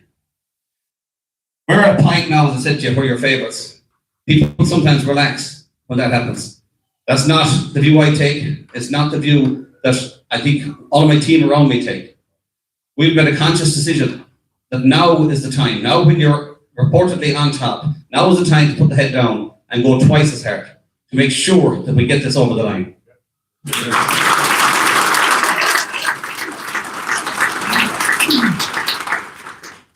I want to thank our government. As I said to some of my friends there not so long ago, it's kind of almost like as if it's Christmas all the time with them. They just kind of keep handing things to us, like, which is kind of crazy. It's almost like as if they don't want to be there anymore. Like that maybe they know that the whole country is going to collapse financially or something, and they want us to take over instead. Maybe that's what it is. But they seem to be playing a funny game, to be very honest. But I just want to thank my crew I have around me in particular. Like, I have an amazing bunch of people. I think that I have probably one of the best groups of people supporting me that I think I've ever seen at any election before. And I shouldn't say any election before, because I think I had nearly all of the same crew at the last 2024 election as well. So, but look, the work they do is just incredible. It's out walking the streets every day, because we are out every day. And I suppose what we need is more support in relation to that. And I'm going to ask every one of you here for the favour, I suppose, that if you have any time to spare at all, that you could just spare a couple of days here and there, whatever, for us to come out and give us a hand. It would be great. The constituency we're dealing with is absolutely massive. I mean, you could almost spend 2 hours driving from one corner of this constituency to the other. It's quite incredible. I don't think there's anything else like it in the country. But looking in particular, I don't want to go naming too many people around here, but in particular, I want to just mention a couple of people. I think Michael Tully, in particular, I want to mention here. Michael Tully is hopefully going to be our newest expansion into the city in the near future. At the next local elections, we're hoping that Michael will run for us, and we'll be pretty sure that I think that Michael is going to be able to secure a seat for us. Michael is very much involved in the community, and that is what Independent Ireland builds itself upon. It's upon people working on the ground. We're going back to what politics should be. And that's what Independent Ireland stands for. And that's why I suppose I'm here with them myself as well. But look, it's all my family, my friends. I said, I don't want to name you all, but you know what, you're all there anyway.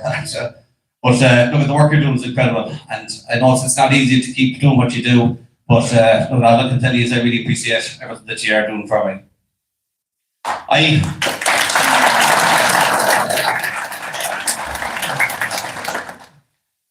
I tend to have a habit of getting in trouble myself. That's what people seem to say, like. But I don't look at it as being getting in trouble. To be honest with you, what I look at it is, it's standing with people.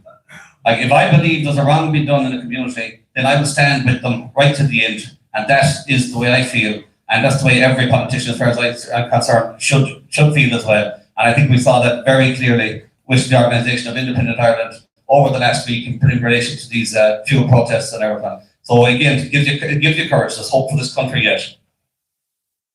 I done an interview recently. I'll finish up now in 2 seconds.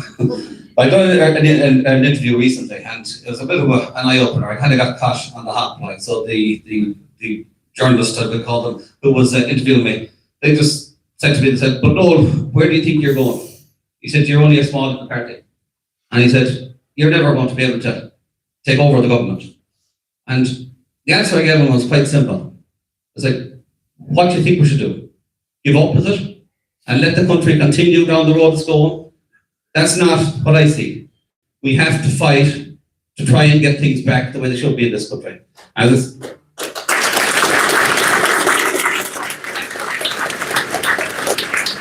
I know myself going back when I had my little tiff with Micheál Martin. I shouldn't say little tiff, because I think Micheál Martin was never spoken to like that before, and I think he never will be again.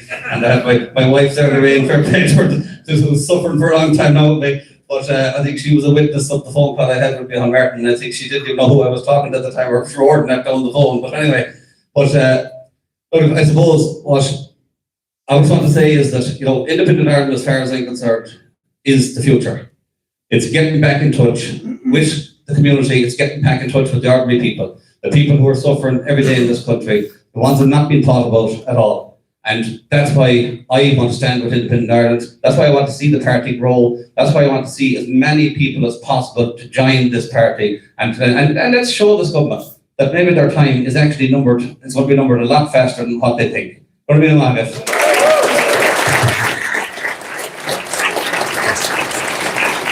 Thanks, Noel. We're just going to go into the final section of this second part of the convention. I'll pass off to my colleague Mark, who's going to be having an open debate with the colleagues. Yeah? You're happy enough, Mark? We'll do that just in a moment, because we have about half an hour thereabouts to go before Michael's keynote address, which is at 4 o'clock, about 20 minutes thereabouts. And we have to be pretty much on the hammer on that in terms of where we're going. So it's basically open forum. Questions, honest answers, that's what it's about. If you want to pick up on any of the speaking points that was made by the contributors, by all means, feel free to do that. So with that, we'll open it up to you, Mark. Hi guys, I'm Mark Nolan, Party Secretary of Independent Ireland, and thank you so much to everybody that has come.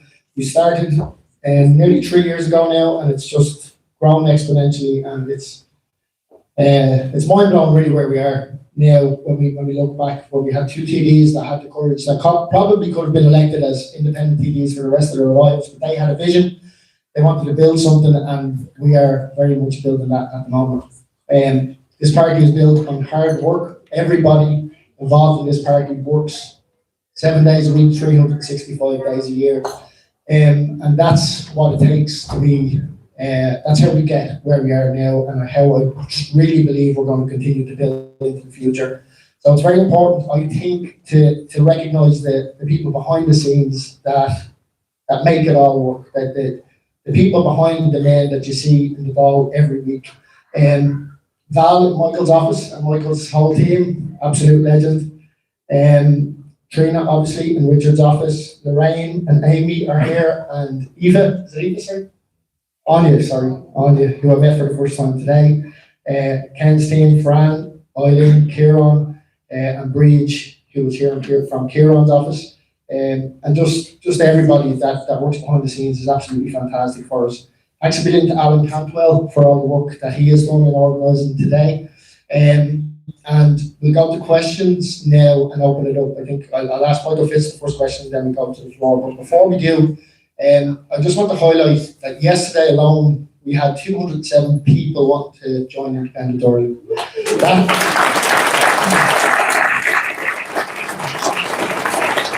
That has been consistent over the past number of days. I think hopefully it will continue as we continue to grow. As please God, we're getting all over the line, our 5th TD, and we will have another strong voice for the people of Ireland. Along the same lines as our independent TDs, MEP and councillor as well. Apart from hard work, we have good crack in this party, right? We're honest, decent, ordinary people, right? And I just want to read one of those emails. This guy that sent an email yesterday as I was going through, and I said, this is a man for Independent Ireland, right? He said, hello, I'm from Donegal. I'm interested in running for your party. I've just signed up as a member. Unfortunately, I won't be able to attend the conference as I have a wedding in Letterkenny.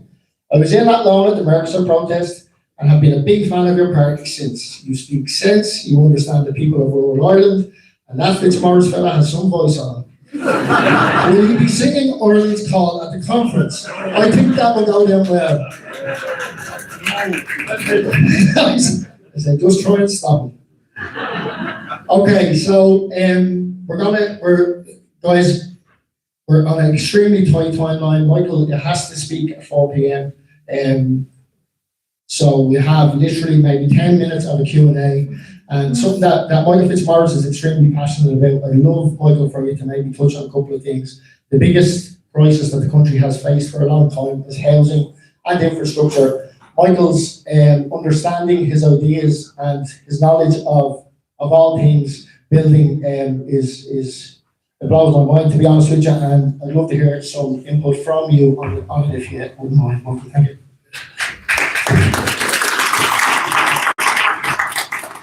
I think there's a few things in the horizon at the moment. There has been, legislation coming in May or June, and I think there's Everyone needs to know about it. They're talking about, say, what you can build at the back, 600 square foot or 650 square foot onto the back, or onto your shed at the back, or whatever that you can do it up. And we welcome that. But if you want to tackle a housing crisis, these are facts that people need to know. Since Christmas, and with the crisis at the moment, in talking to builders around the country, price of a house has gone up 25,000 to 30,000. That's a fact. A couple that are trying to get a mortgage, that 30,000 can push them away from getting the mortgage because you're already cleared for it. You'll try and put 30,000 more. There's a problem arising where houses are drawn down the mortgage, but at the last part of it, the gap left. They haven't enough to finish the house, to put it simply. There are also people, and Seamus and many of you have been involved with our councillors in the planning side of things. We have major problems in planning, and unless we address, first of all, the planning side. The other night a bill was in the Dáil. We were all there for it. It's the strategic infrastructure bill, and that's to put major projects up at the top. And there's nothing wrong with it. Like, we're not, if there's something good, we're not against it. But there's no point in putting something up at the top if you haven't a way of getting it out the gate quick. And the problem is that we have certain legislation here in Ireland, right throughout Europe actually. Kieran is well familiar with it. Likes the Habitats Directive. All the screen notes you have to do. The different legislation that's blocking you to drive on a planning permission is a major problem. And that's causing youngsters not getting, basically, first of all, planning. I've spoken to builders. I know a good few of them around the country. There's probably a builder the other day that's been on 400 houses a year. That's fairly substantial builder. And with the increase, and I'm not saying either that there's gouging going on in certain areas. I think that has to be recognised as well as what's going on with the crisis at the moment. But whether it is or it isn't, when you add everything together, some of those builders, if you add 25 or 30,000 onto a house, on top of that, when they go into a bank, and this isn't understood by many people, when they're building a housing scheme, it's a 2-year scheme. You show the profits that you'll be doing to the bank. You do your business. You show your business idea of what you're going to do. And what has ended up is now some of those builders, because the profit is going down, the bank is looking for 2 to 3% more interest in case of a bank. This is causing problems, and unless there's intervention, and unless the likes of the CCCP as well gets involved. Fact is, tar macadam 15%, insulation 20%. Some window crowds are talking about 30%. And if we talk about building houses, we cannot keep going on this road of cost rising. We have a very definite line in this. Unless the government calls a housing emergency, let's deal with the first part, planning. Unless the government calls a housing emergency, like was done for the jet engines when the country was in amber, it was actually Emma Ryan that brought that in, and the legislation went through the Dáil in one night. And unless we do that for housing, we are not going to solve the housing problem. We are not going to build 50,000 houses. And we are going to let youngsters out of the country that are leaving it because of lack of accommodation. Yes, the measure, and we welcome the measure in the line of the modular at the back or the shed that you want to convert or whatever. We welcome all that. We welcome the Creeconia, and we welcome where you can get funding for living over at the shop or whatever. We welcome all that. But we have a major problem. Houses cannot rise from 25 to 30,000 in 2026, as well as the price they were before that. I think that people against them handling. And I think drastic action has to be taken. That's the first action that has to be taken. But in my opinion, we will have to look at basically the VAT part of it as well. Because if we don't, whether we like it or whether we don't, we are going to see the crisis worsen.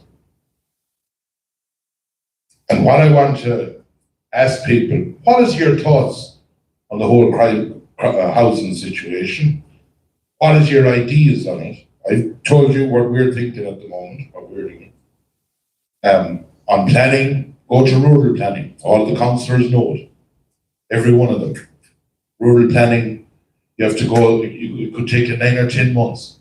And the cost that's involved between the services you have to do, basically employing someone to do it, and the costs for basically paying for services that you don't get out of it. Lighting and all the crap that you're supposed to get, but you'd want to have eyes that look into Mars, because if you're out in a rural area, you don't see them. So there is a major problem in the line of housing and costs going on.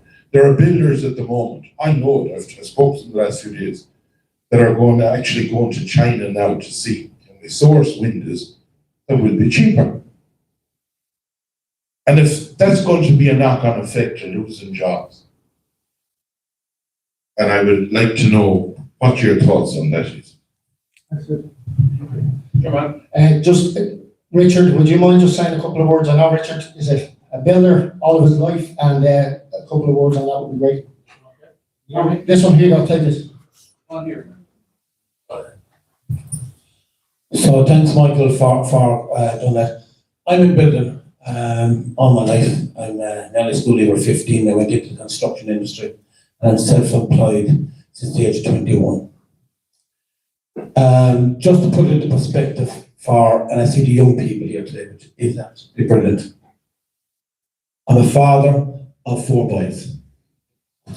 There's 11 in my household now, because I've my 4 boys, 3 of their partners, 2 grandchildren, and my wife and myself. You spoke about earlier on that when people came, that when we got up to 18 or 19, and at the time as a block there, we built a house big enough at the time as a pension, and we kept a small little bit of ground, so we built a 2 or 3 bedroom house for ourselves when it was finished, and they would move out. And then we were gone. COVID came, everything changed, and everything is. The average price for an average house at the moment for a person in a rural area is between 1,800 square feet and 2,000 square foot house. And the average price just go for planning, by the time you get an agent, paying the planning fee, it's 20,000 euros before you open the gap in your site.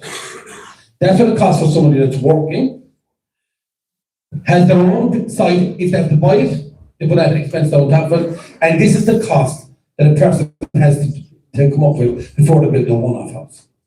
So to put it, and the statistics are, because I build, and I build every day. Before I go to do anything with the political side of things, I'm on site every morning. I'm on site at 7 o'clock, and that is my therapy. It keeps me in tune to know what, and I get the price increases. Last Monday, I got 8 price increases in one text. Wagon up 20%. Insulation went up 8% on the 1st of April, and the totals on the 14th of April, it was going up another 10%. That's an 18% rise in 2 weeks. Now what we're seeing is happening is, for our business to survive, we now have to bulk buy. So if you're locked into a contract, and we'll just say your contract that you've taken in contract, on your contract it states that you might have a 5% deficit, right? And if the materials go 5%, then the person then has come up with the balance if the materials go over that. But what happened from November, and I priced the house for my nephew, which I said to him, I don't want to build it, but he said, please reduce the price of it. So I said, okay. So we priced his house in November. And that just before Christmas and Richard and ready. So we hold off until the 6th or 7th of January to see if there are any fluctuations because of different things. And the difference in January was the autumn normal came in for the group. So from November, the 23rd or 4th of November to the 6th of January, his house had risen 9,500 euros. Okay? Since January to now, in material only, his house has risen 14,000 euros. So he has saved with his partner all year for the deposit and what they've saved for, and they saved on a legal was It's taken a year and a half of their savings in increases from November to now. If we don't curtail this, and this is all done, and why? And this is why fuel was so important. It's based on taxes. And everyone that builds in this country, if you work, pay your taxes, go to a better, you 40% of that, of your mortgage, is now an extra tax. So we have to curtail this, otherwise our children and grandchildren will have no hope. Okay, thank you. Thank you, Richard. We have to just go back. We're going to Michael's speech in around about 5 minutes' time. Michael, Fitz, you want to say a few things? Yeah, I think the first thing that has to be said is, on behalf of Independent Ireland, we want to thank every one of you that has come here today. I think on behalf of the councillors, the TDs, we have to mention, for myself, Marie, for the rest of the guys, our partners, our wives belonging to us, because we're sort of like the swallows, we come and we go. And they don't see that much use. Yeah, absence makes the heart grow fonder. But I think that we should acknowledge that, because no one of us are an island on our own. We have to have support. So as TDs, we support each other with the councillors, we all work together. We have rows, we fall out. As part of politics. There's one thing I didn't do, is we can have a cup of tea and sit down together. But I smiled earlier on when I looked. In 1968, must be a great year. Fitz was born in Galway. But there was a baby born in Cork as well.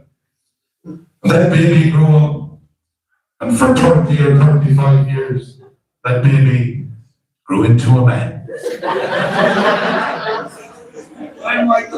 And for 30 or 35 years, that man worked in community, down on Galway Community Council, delivered in transport projects, delivered in community centres, working with people to try and make their areas better.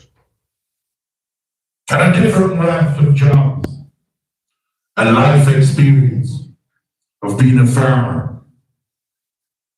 And he'd look after you when you were dead or alive, and undertaker as well. Done Hackney, brought them home from the pubs when there were too many on them. Make recording and meter reading. Decided, oh yeah, landscaping, that's for sure as well. Decided then to head the road in politics after many years involved in community. Along with his brothers, they decided that they'd go for the council. And it's unique to have 3 brothers that was elected to the council. In 2016, this man topped the poll in Cork Southwest. 2020 again, repeated the same dose. 2024, got elected again. You don't get elected if you're riding. But especially one thing that has stood out is that 5,000 people, and some of them are from the west, and some of them are from, most of them are from down south. 5,000 people today, at least. It was either Belfast or Be Blind, or it was the hip hop. It's not the hip hop dance. But those people got a new lease of life, thanks to the relationships built by this man. I've worked with them over the last number of years. And I'd often say I could do long hours, I suppose 15, 16 hours every day. And I wouldn't hold a candle to the hours, dedication, commitment, and compassion that this man shows.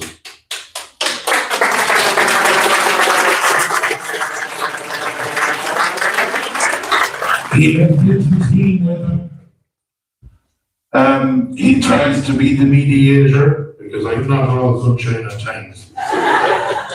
He is trying to be the person that drives everything forward, travels the country, because if you're living down there, it's a fair spin up to Galway, and it's a further spin to Dublin. Always available on a phone, always there to help anybody. And ladies and gentlemen, I want to introduce you to the co-founder and the leader of Independent Ireland. Give a huge round of applause, standing ovation to Michael Collins team.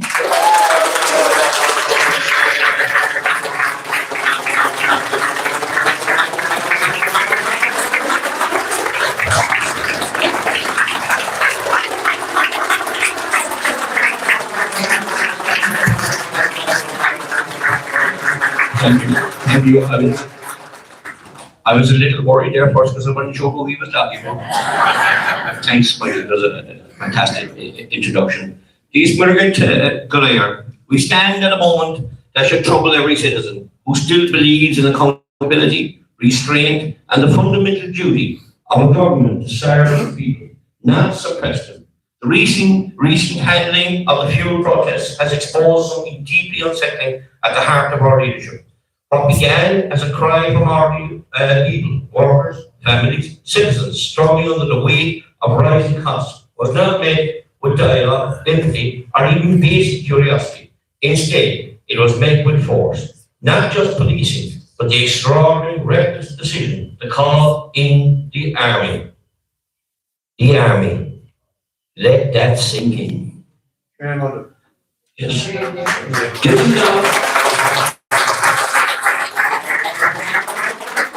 This is not a wartime emergency. This is not a breakdown of civil order beyond control. These were citizens exercising their democratic right to protect people who feel unheard, overburdened, and pushed to the margins. And the response to treat them as a threat to be subdued rather than a public to be listened to. History offers us stark warnings about this kind of escalation. Around the world, we have seen governments across this line before, when those in power grow distant, insulated, and ultimately fearful of their own people. In such moments, the instinct is no longer to govern, but to control, to manage dissent rather than understand it. And once that line is crossed, trust is not merely damaged, it is shattered. What does it say about a government when it reaches for military force before it reaches for meaningful engagement?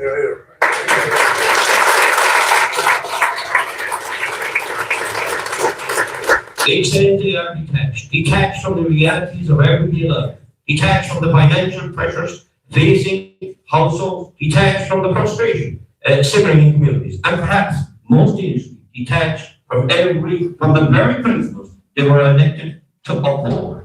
This is not just a failure of judgment, it is nothing short of a betrayal of our people.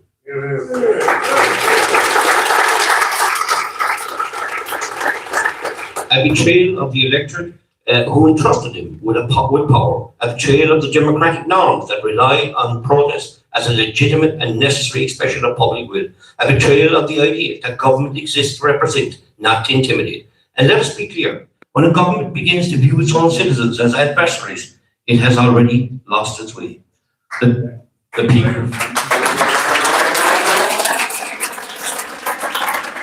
The people legitimately protesting on our streets were not enemies of the state. They were the state. They were its workers, its taxpayers, its retired, its people with disabilities, its backbone. Their anger did not emerge in a vacuum. It was earned, built over time through policies that have failed to keep pace with the cost of living, through decisions made without sufficient regard for those most affected. And instead of confronting that reality, instead of asking difficult questions or admitting mistakes, those in power choose the blunt instrument of authority. So we must ask, who is this government really listening to? Because it does not appear to be the people, not the families struggling to afford fuel, not the workers whose livelihoods are being squeezed, not the retired people who built this great country, not those with disabilities who do need help. not communities who feel abandoned. This moment demands reflection, accountability, and above all, a return to the basic principles of the democratic leadership.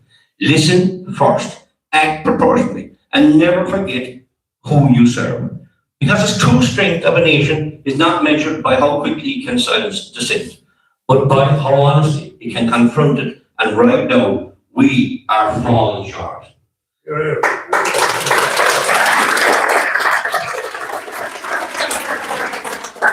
Independent Ireland will put the family first. You would think that this is common sense, but not for this government. Time and time again, they have shown a staggering lack of misunderstanding, compassion, or empathy for the people they are supposed to serve. Across Ireland today, thousands of families are struggling just to make ends meet. The rising cost of living has placed enormous pressure on households, and for many, the basic necessities of life, fuel, heating, groceries, and transport are becoming increasingly unaffordable. While families tighten their budgets and make sacrifices, they feel abandoned by those responsible for leading and protecting this country. The government's response was to drag its heels by adopting the usual wait-and-see approach and then offering nothing more than a mealy, mouthed response with short-term, ineffective solutions that require long-term, considered measures to bring certainty to families the length and breadth of the country. Families want leadership and decisive action. What they get instead is delay, indecision, empty promises from a government that prefers to wait and hope that the problems will disappear. Families should not be left to face these challenges alone. Government exists to protect its citizens. That means real action. It also means recognizing the need for long-term energy security, investment in renewables and energy and public renewable energies and public transport. It's not just an environmental goal, it is an economic necessity. Independent Ireland know, if ever there was a time that we should be looking at developing alternative energy resources, it is now. Ireland is a country blessed with extraordinary natural resources that many countries around the world would only dream of. Our winds are among the strongest in Europe. Our seas hold immense potential for wave and tidal power. Our houses and shelters offer opportunities for careful solar. And we need to look at this. Hydro and biomass energy. We have right at our fingertips everything we need to build a clean, secure, affordable energy future. And yet, despite all this potential, Ireland remains one of the most energy-dependent countries in Europe. We import roughly 70% of our energy. Our households remain at the mercy of global fuel markets, international conflicts and price shocks that we cannot control. And the blame for this does not lie with the Irish people. It lies with a government that has consistently failed to plan, invest, and deliver.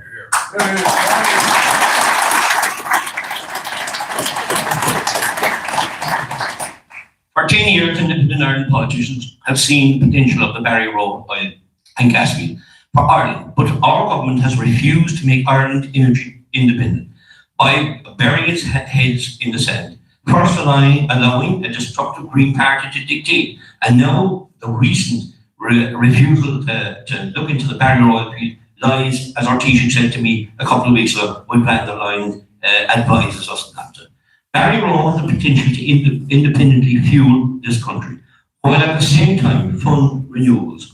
For decades, we have known that Ireland could be a renewable energy powerhouse. We have known that harnessing wind, hydro, and offshore energy would reduce emissions, lower costs, and protect families from the volatility of fossil fuel markets. But time and time again, successive governments have delayed, hesitated, and hidden behind excuses instead of acting with ambition. We could be exporting clean energy. Instead, we're importing expensive fuel. We could be leading Europe in offshore wind. Instead, we are still stuck in planning delays. We could have stable, sustainable energy prices. Instead, families and businesses pay some of the highest rates in Europe. We are simply put years and decades behind in renewables. Take offshore wind as just one example. Ireland has the strongest offshore wind resources in the EU. Powerful, consistent winds capable of generating far more electricity than we will ever need. Countries like Denmark and the Netherlands and the UK have spent the past decade building turbines and securing energy independence. Meanwhile, Ireland is still struggling to get large-scale projects through planning, licensing, and regulatory systems that move at a snail's pace. Our energy potential is not hindered by geography. It is hindered by government inaction. Planning delays, regulatory uncertainty, lack of grid capacity, and bureaucratic red tape have turned opportunities into frustration. Investors want to build here, engineers want to innovate here, communities want to benefit, yet too often the government has failed to provide leadership, vision, or urgency. And what about our oceans? Ireland has an enormous coastline with world-class wave, tidal energy potential, yet these sectors remain underfunded, undersupported, and undervalued. While other countries pour resources into innovation, Ireland sits on its hands. Ireland should be building a future where our children grow up in a country powered by clean, secure Irish energy. Energy that creates Irish jobs, lowers Irish costs, and strengthens Irish independence. To get there, we need serious action. Cut the red tape blocking renewable energy projects, invest heavily in offshore and onshore wind and marine energy, expand and modernise the national grid so it can carry renewables power efficiently, create meaningful incentives for households, farms and businesses to generate their own energy, support research and innovation that puts Ireland at the forefront of renewable technology, develop local energy hubs that allow communities to benefit directly from energy produced in their area.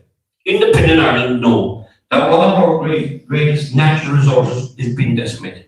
We have lost 1/3 of our fishing quota this year, estimated to cost the fishing industry €105 million. We have warned the government that more than 2,000 jobs could be in jeopardy. The shameful role the minister and government adopted, sitting by and allowing the EU to destroy the sector, was nothing short of disgraceful.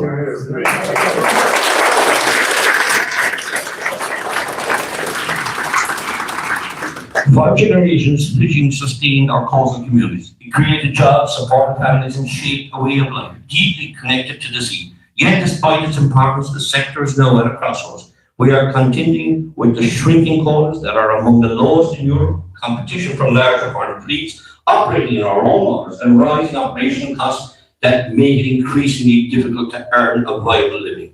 Many small vessels, once the backbone of coastal towns, can no longer keep pace with an industry that demands more investment than it can reasonably bear. For a trawler, 14 days, the fisherman told me the other day, 14 days at sea is now costing him €31,000 in fuel.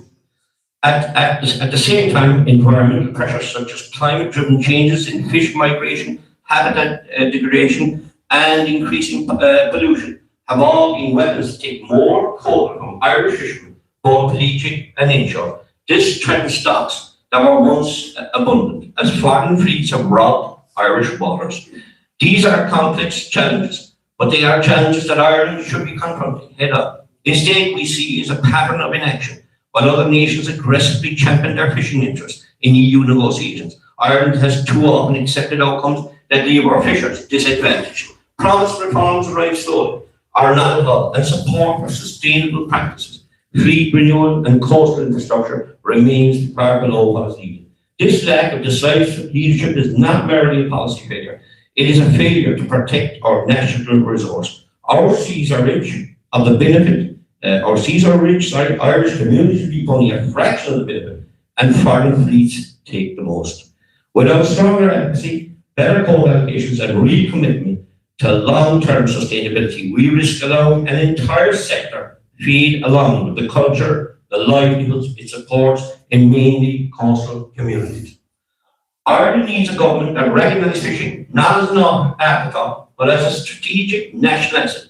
We need investment in science-based management, robust support for local operators, and policies that ensure Irish farmers provide Irish benefits. Coastal communities deserve a future, not a slow decline. Independent Ireland accepts Ireland continues to rank relatively well internationally in terms of overall safety. Many citizens now feel that the everyday reality on the streets tells a different story.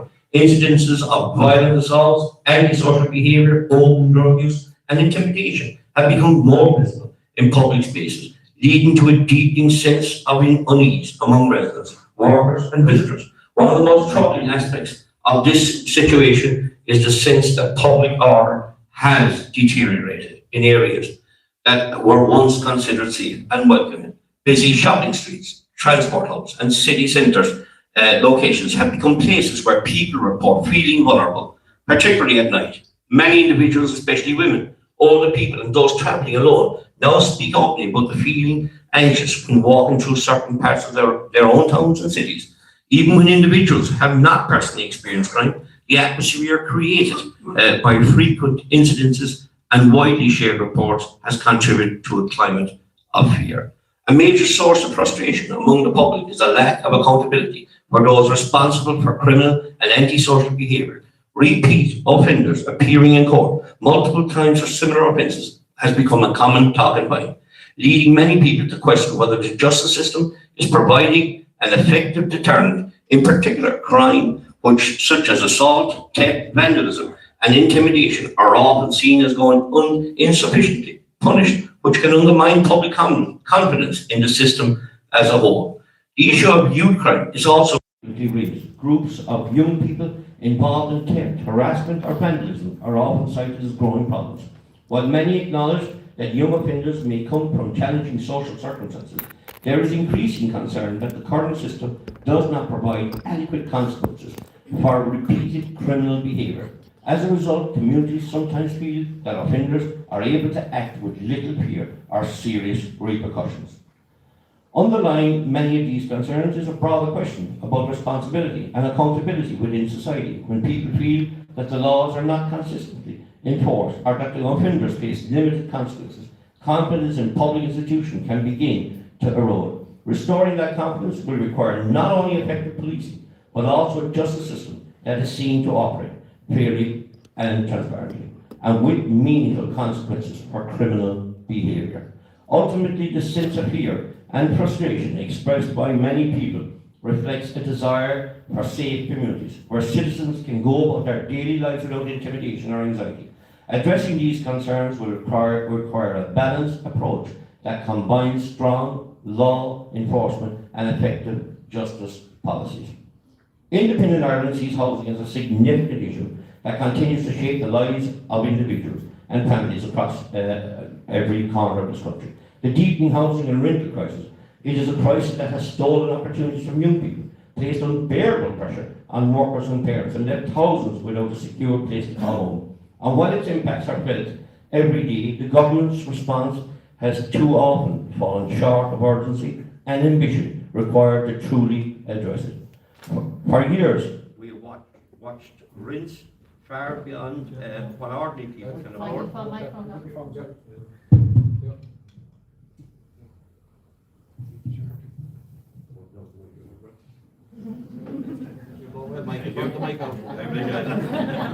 One mic on. For years, we have watched rents climb far beyond what ordinary people can afford. Hard-working families spend half their income just to keep a roof over their heads. Young adults, despite working full-time, find themselves locked out of a market that demands more than they can ever reasonably save. Many have no choice but to immigrate, not because they wish to leave, but because they feel Ireland has left them behind.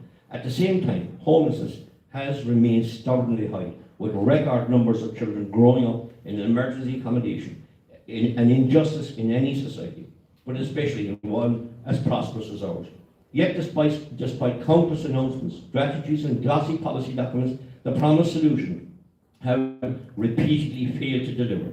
Targets for new houses are missed year after year. Large-scale public housing construction, long recognised as the backbone of real affordability, lags far behind what is needed. Each proposal comes with great fanfare, but too often fades into the background without any meaningful impact on the lives of ordinary Irish people. This is not simply a failure of planning, it is a failure of political will. Ireland requires bold, decisive action. Top to bottom overhaul of the planning guidelines for both urban and rural planning. We need to build modular homes for our homes and move on with the planning exemptions for granny flats at the side of houses. We need to look at county development plans, delivery, so that they are more transparent to the communities they're meant to deliver for. A complete transparency commission as to when wastewater treatment plants will be delivered to town and villages who have raw sewage running into their local rivers as we speak. We have to have developer-led wastewater treatment plants where possible to both build communities but prevent waters or community facilities being contaminated by overflowing treatment plants. We need to have a commitment to treating housing as a human necessity, rather than a speculative commodity. We must rebuild a system where people, not profit, are at the centre of policy choices. The housing crisis did not appear overnight, and will not vanish overnight. But if we continue on the current path, we will pass down an Ireland that is less fair, less secure, and less open than the one we inherited.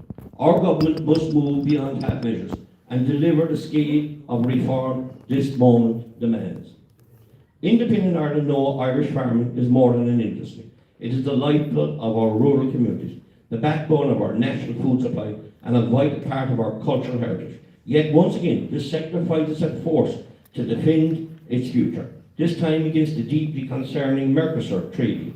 The Mercosur Agreement, in its current form, threatens to undermine everything that Irish farmers have worked generations to build.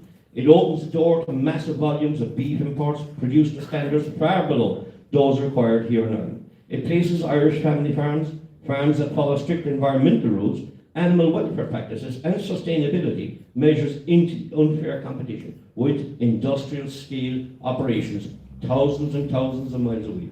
We embrace high standards because we believe in quality and responsibility, but those standards become a disadvantage when the playing field is tilted against us.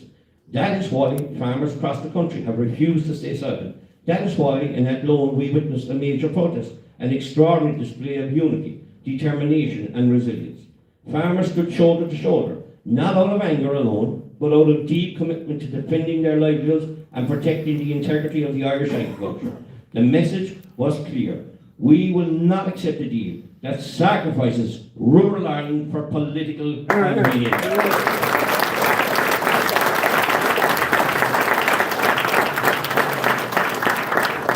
And yet, it must be said plainly, throughout this crucial moment, the Irish government failed to stand firmly with farmers until the last possible minute. While other European nations voiced strong opposition early on, Ireland hesitated. Farmers watched as their concerns were brushed aside as reassurances were offered instead of decisive action. And as the government waited to express full-throated resistance, only when public pressure grew too strong to ignore. This I promise, we will never abandon you.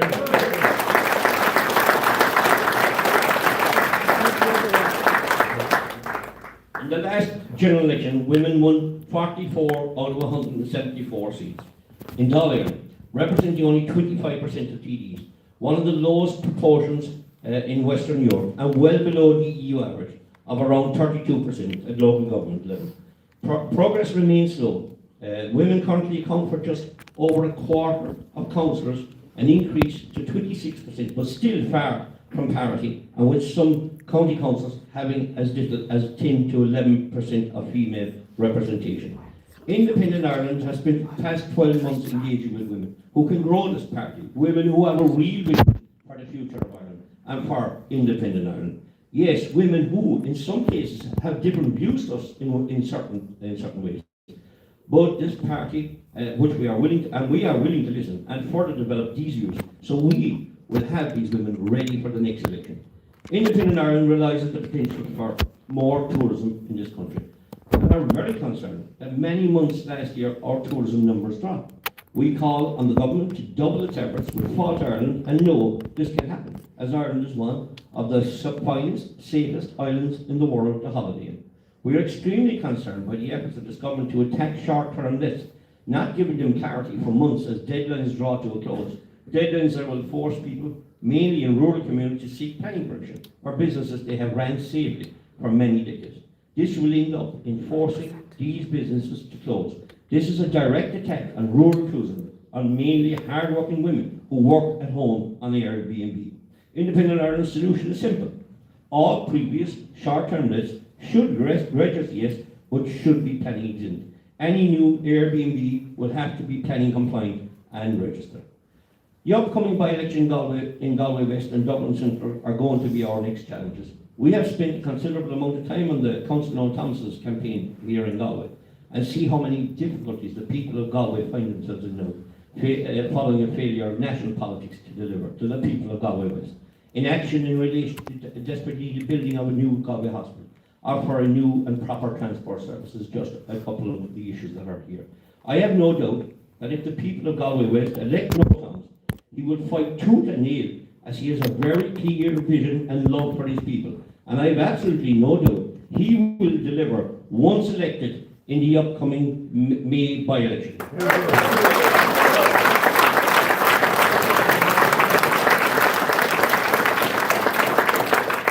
In the last number of days, government politicians and a few in opposition have been attacking independent Ireland for our passion, simply because we have stood by the people out there, simply because they went missing for 20 days while Ireland was falling to its knees.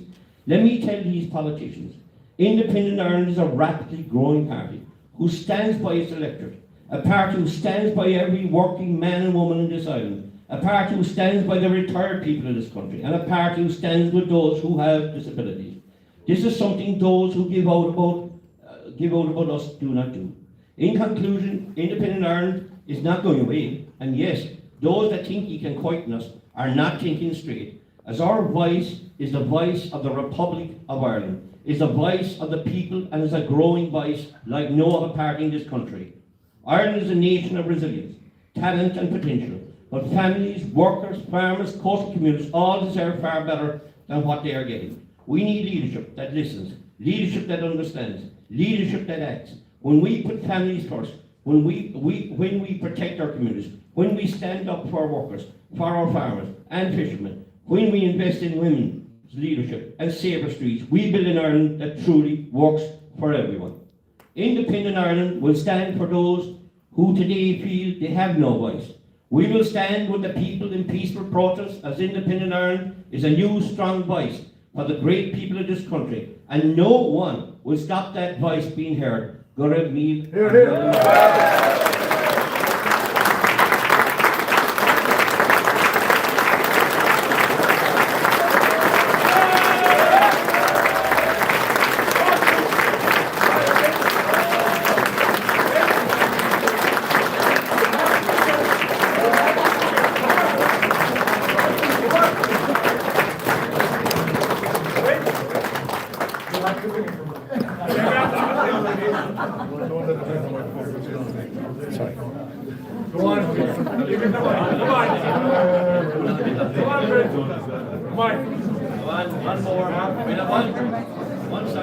Who wants to hear Michael Fitz sing Ireland? Come on!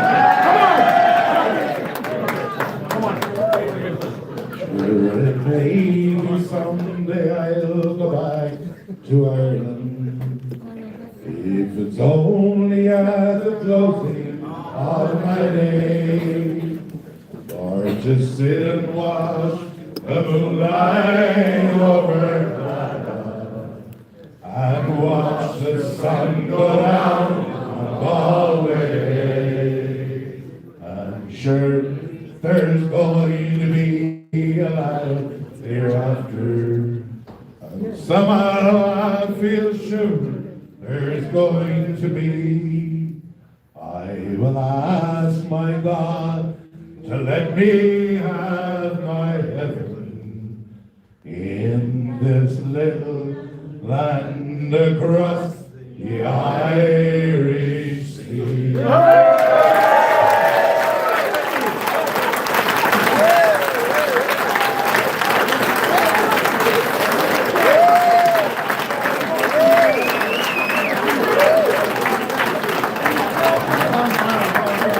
left a few verses out, that was done specially for Noel Thomas to go with.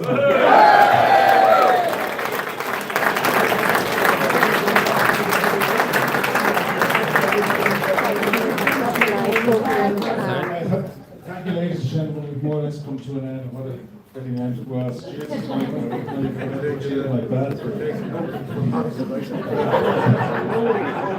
Ladies and gentlemen, I just want to take the opportunity to thank everybody who's travelled a long distance to here today.